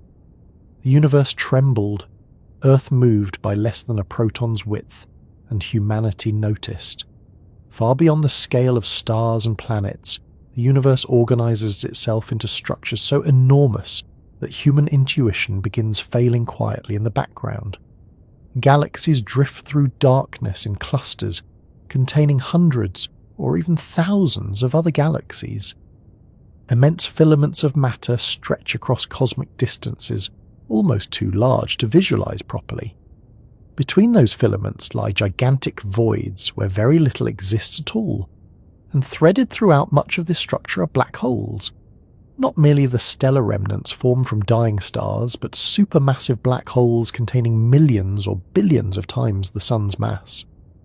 Nearly every large galaxy we observe appears to host one at its center, which naturally raises a fascinating possibility. If black hole mergers release such enormous energy and alter space-time so violently, could enough of these events eventually reshape galaxies themselves? Could they influence the architecture of the universe on truly cosmic scales? The answer, surprisingly, is yes. Not in the dramatic science fiction sense where black holes rip galaxies apart overnight or swallow the universe whole. Gravity usually works more patiently than that. But over millions and billions of years, black holes absolutely help shape the cosmos around them. And in some cases, they may influence the evolution of entire galaxies. This realization emerged gradually during the late 20th century as astronomers began studying galactic centers more carefully. At first, supermassive black holes seemed almost incidental, strange heavy objects hidden inside galaxies, but not necessarily important to their overall structure. That view changed dramatically. The more scientists observed galaxies, the clearer it became that central black holes and galaxies appear deeply connected. The mass of a supermassive black hole often correlates strongly with properties of the surrounding galaxy, particularly the central bulge of stars. This was unexpected. Why should a black hole occupying a relatively tiny region influence a galaxy tens or hundreds of thousands of light-years wide? Something important was clearly happening, and black hole mergers turned out to be part of the story. Galaxies collide surprisingly often across cosmic history. Not in the violent, explosion-filled way movies portray collisions, but through slow gravitational interactions lasting hundreds of millions of years. Stars inside merging galaxies usually do not crash into each other directly because space is so empty. Instead, the galaxies gradually pass through and around one another while gravity rearranges their structures. Spiral arms distort, gas clouds compress, star formation surges, and eventually the galaxies combine into one larger system. Meanwhile, at the centers of both original galaxies, supermassive black holes continue existing. Gravity slowly drags them inward toward the newly forming galactic center. Eventually, the pair becomes a binary system. Then the long spiral begins again. Two supermassive black holes, orbiting through darkness while entire galaxies evolve around them. The scale of this process is difficult to overstate. These are not merely black holes heavier than stars. Some contain masses equivalent to billions of suns compressed into regions smaller than our solar system. When such objects merge, the released gravitational wave energy becomes almost incomprehensible, and yet the merger itself is only part of the influence. Long before collision occurs, the binary system reshapes its galactic environment continuously. Stars wandering too close may receive gravitational slingshot kicks and get ejected outward at enormous speeds. Gas clouds become disturbed and heated. Orbital structures shift gradually over time. The black holes effectively stir the galaxy from within. Another remarkable effect involves star formation. Supermassive black holes surrounded by actively accreting matter can generate enormous jets and radiation fields. As gas falls inward toward the black hole, magnetic fields and gravitational energy accelerate particles outward at nearly light speed. These jets can stretch thousands or even millions of light years into intergalactic space, and they matter tremendously. Gas is the raw material from which stars form. If black hole activity heats or expels gas from a galaxy, star formation may slow dramatically. In some galaxies, active black holes appear capable of regulating how quickly new stars emerge. This process is called feedback, and it may help explain why galaxies evolve the way they do. In other words, black holes are not passive decorations inside galaxies. They may act more like giant gravitational regulators influencing cosmic ecosystems over billions of years. That idea feels almost paradoxical, the darkest objects in existence helping determine where stars and planets eventually form, and mergers amplify these effects. When supermassive black holes spiral together, they disturb enormous amounts of surrounding matter.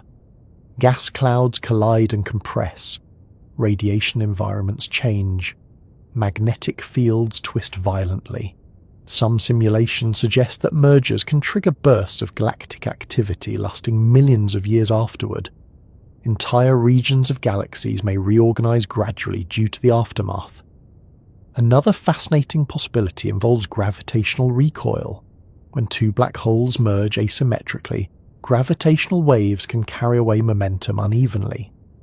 The resulting black hole receives a kick. Sometimes that kick becomes astonishingly large, thousands of kilometers per second, enough to eject the supermassive black hole entirely from the galactic center. Imagine a black hole weighing millions or billions of suns being launched through space, because the geometry of emitted gravitational waves happen to favor one direction slightly more than another. The universe has a remarkable ability to behave both elegantly and absurdly at the same time. If a supermassive black hole gets displaced or ejected, the consequences for the host galaxy could become significant. Galactic cores may destabilize, star orbits may shift gradually, gas behavior changes, feedback processes alter. The long-term evolution of the galaxy itself diverges from what would otherwise have happened. So yes, black hole mergers can reshape galaxies. Not instantly, not violently in the cinematic sense, but persistently and profoundly across cosmic time. Another strange realization emerged once astronomers started mapping the early universe. Supermassive black holes appeared surprisingly early after the Big Bang. This created a puzzle. How did such enormous objects grow so quickly? Ordinary stellar collapse and slow accretion seemed insufficient in some cases. Mergers likely contributed significantly. Small black holes combined repeatedly over time while galaxies assembled hierarchically. The universe appears to build large structures by merging smaller ones across many scales. Stars form galaxies. Galaxies form clusters. Black holes form larger black holes. Gravity gathers matter relentlessly. And perhaps the most interesting part is that the universe seems deeply structured around this process. Cosmic evolution is not random scattering. Matter organizes itself through gravity into increasingly complex arrangements. Black hole mergers participate directly in that architecture. Another question naturally follows from all this. Could black hole collisions affect the universe itself on the very largest scales? Here the answer becomes more subtle. Individual mergers, even supermassive ones, do not threaten the overall structure of the observable universe. Space is simply too large. Galaxies remain enormously separated. Gravity weakens rapidly with distance. Black holes are not secretly consuming the cosmos. The universe is expanding overall, and on large scales that expansion dominates over localized gravitational attraction between distant structures. So black holes do not represent some inevitable universal ending, where everything collapses into darkness, at least according to current understanding. Still, black holes may play important roles in the long-term future of the cosmos. Over unimaginable spans of time, galaxies continue merging. Star formation gradually declines as available gas becomes depleted. Black holes grow through accretion and collision. The universe may eventually enter eras dominated more by remnants than by active stars. In some far future models, black holes become among the last major structures still dynamically evolving, and even they are not eternal. Thanks to Hawking radiation, black holes slowly evaporate through quantum effects. The process is fantastically slow for large black holes, vastly longer than the current age of the universe, but not infinite. A stellar mass black hole might survive around 10 to the power of 67 years. Supermassive black holes last incomprehensibly longer, yet, eventually, even they fade. That realization feels emotionally strange. Black holes often seem like permanent cosmic prisons, eternal places where matter disappears forever. But quantum mechanics suggest even darkness leaks slowly back into the universe. The cosmos refuses absolute permanence. Another fascinating possibility involves primordial gravitational waves. If the early universe experienced violent inflationary expansion shortly after the Big Bang, space-time itself may have generated enormous background ripples still detectable today.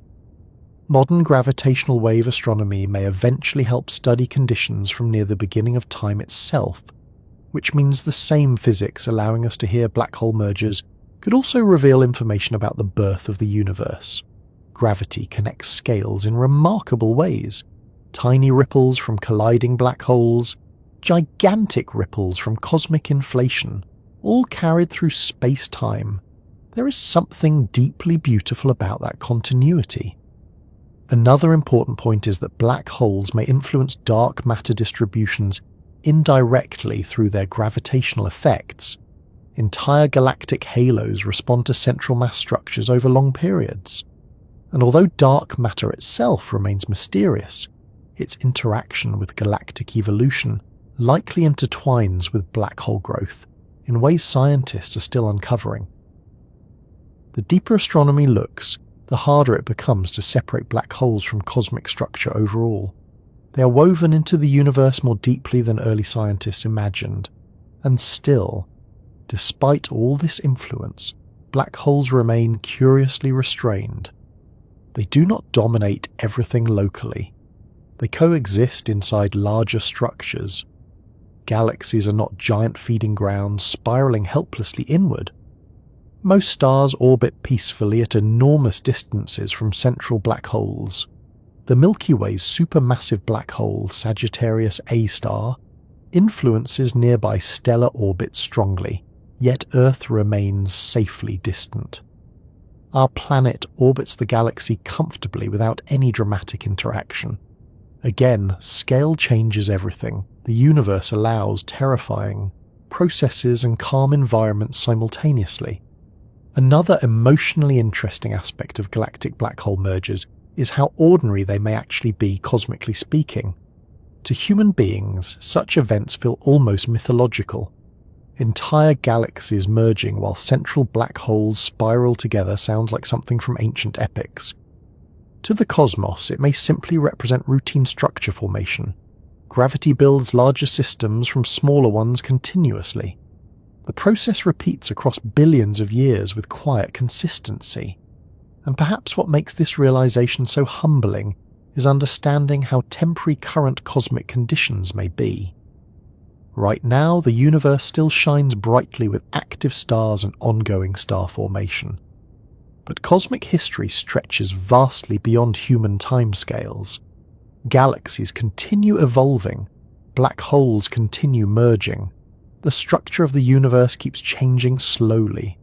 Reality remains unfinished.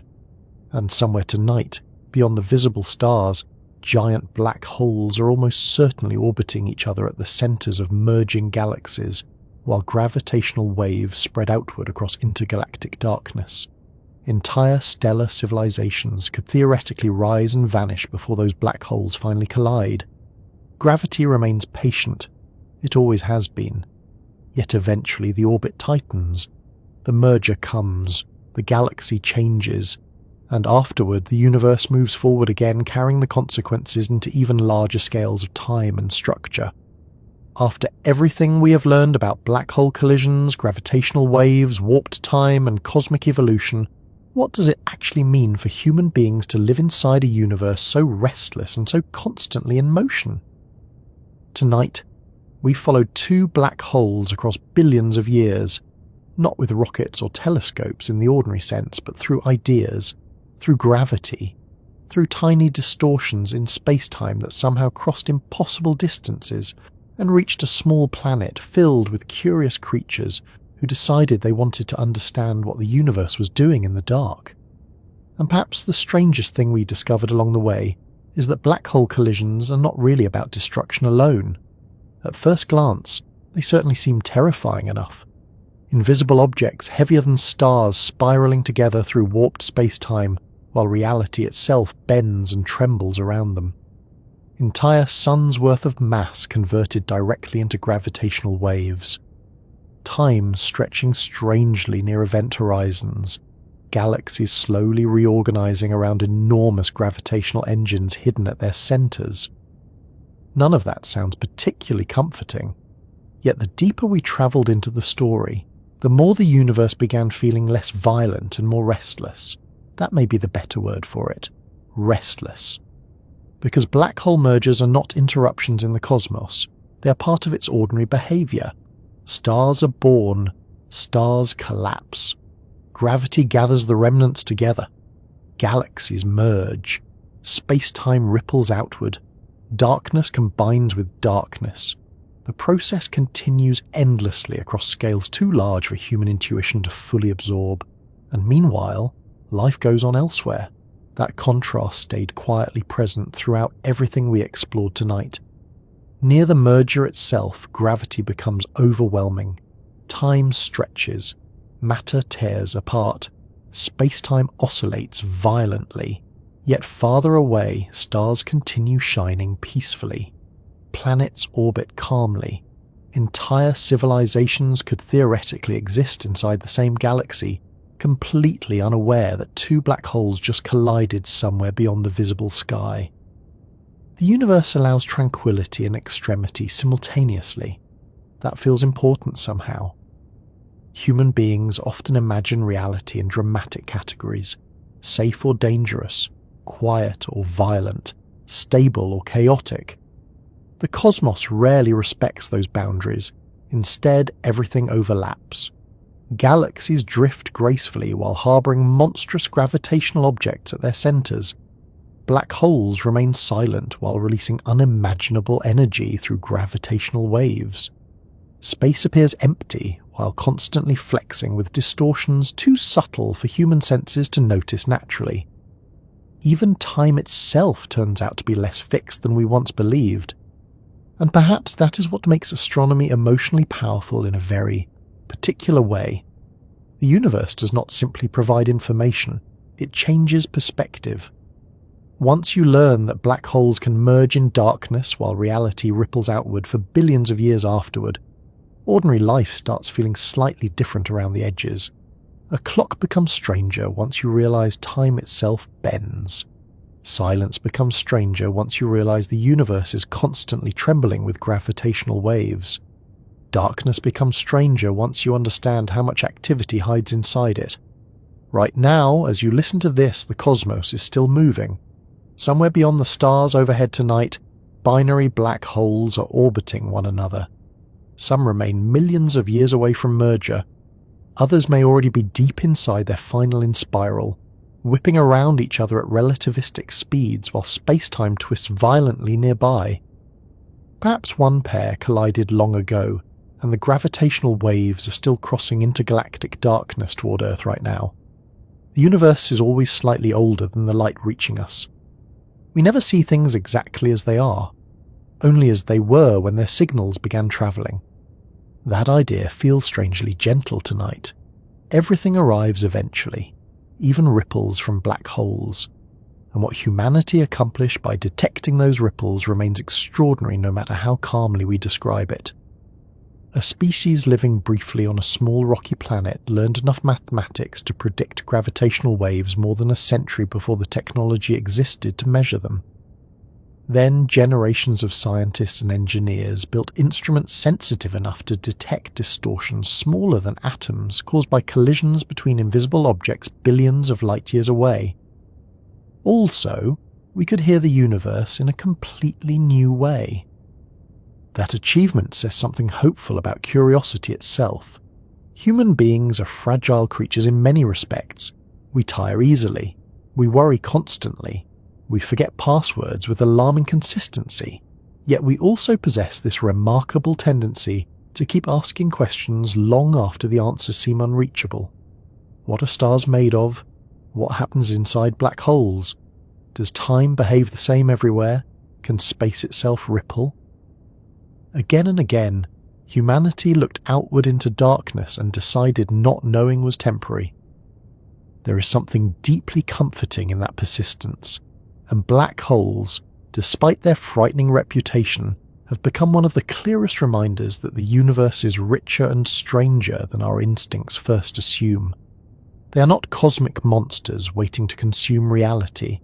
They are natural consequences of gravity, places where matter curves space-time so intensely that ordinary experience stops being reliable. The terror they inspire often comes less from danger and more from humility. Black holes force us to confront scales and conditions completely outside human life. We evolved beneath weak gravity on a quiet planet orbiting an ordinary star. The cosmos, meanwhile, contains regions where time slows dramatically, where stars are torn apart, where galaxies collide over hundreds of millions of years, and where invisible objects merge while releasing enough energy to shake the universe itself. Reality is far larger than the environments that shaped our minds. Still, somehow, we are capable of understanding parts of it. Not perfectly, not completely, but genuinely. That alone feels miraculous enough for one evening. Another strange comfort hidden inside black hole mergers is how much patience the universe contains. Gravity rarely rushes. Two black holes may spend billions of years spiraling inward before finally colliding in less than a second. Galaxies drift gradually toward merger across spans longer than multicellular life has existed on Earth. Even light itself takes time to travel between stars. The cosmos unfolds slowly. Human life often feels hurried by comparison. Days become crowded with schedules and obligations and clocks demanding attention constantly. We measure existence in deadlines and alarms and calendars. Black holes would find such urgency deeply confusing. Gravity is perfectly comfortable waiting 1 billion years for an orbit to shrink. Perhaps there is something calming in remembering that scale occasionally. Not because human life becomes meaningless against cosmic time, but because the universe clearly does not experience reality through panic. Everything moves, everything changes, yet most of it happens patiently. And perhaps the most haunting realization from tonight's journey is that nothing in the universe truly stands still. Not galaxies, not stars, not space-time itself. Even the emptiness between galaxies expands continuously. Gravitational waves stretch and compress the cosmos endlessly. Black holes merge, matter falls inward. Time flows differently depending on gravity and motion. Reality is dynamic all the way down. The stable world human beings perceive is partly an illusion created by living at one particular scale under relatively gentle conditions. Beneath that calm surface, the universe is endlessly active. And yet, despite all this motion, the cosmos does not feel chaotic tonight. That may be because large-scale motion often contains structure rather than randomness. Black hole mergers follow geometry, galaxies evolve through gravity, space-time obeys physical law with astonishing consistency. The universe behaves strangely, certainly, but not carelessly. There is elegance underneath the extremity. Perhaps that is why people continue returning emotionally to astronomy again and again. It provides both humility and connection simultaneously. We are small compared to black holes and galaxies and cosmic timescales, yes, but we're also made from the same universe that creates them. The atoms in human bodies were forged inside stars. The gravity shaping galaxies also keeps your feet on the Earth tonight. The same physical laws governing black hole mergers govern the motion of rain, oceans, trees, and heartbeats. The scales differ enormously. The underlying reality does not. And somewhere inside all this motion, on one quiet world among countless others, human beings developed enough awareness to wonder what happens when two black holes collide. That curiosity matters. It always has. Because curiosity is partly how the universe becomes conscious of itself. A strange thought for the evening, perhaps, but a comforting one too. The cosmos spent billions of years creating stars, planets, chemistry, life, minds, mathematics, and eventually machines capable of listening to space-time. Black holes collided long before humans existed, but now there are creatures able to notice the ripples. Reality gained observers, and tonight, for a little while, you became one of them. So as the evening drifts onward, and the universe continues its endless motion overhead, perhaps let yourself rest inside that perspective for a moment. Galaxies are moving, space-time is flexing, black holes are merging somewhere beyond sight. Gravitational waves are crossing the darkness right now, and here on Earth, under a quiet sky, you are alive during the brief era when humanity first learned how to hear the universe breathe. Sleep well.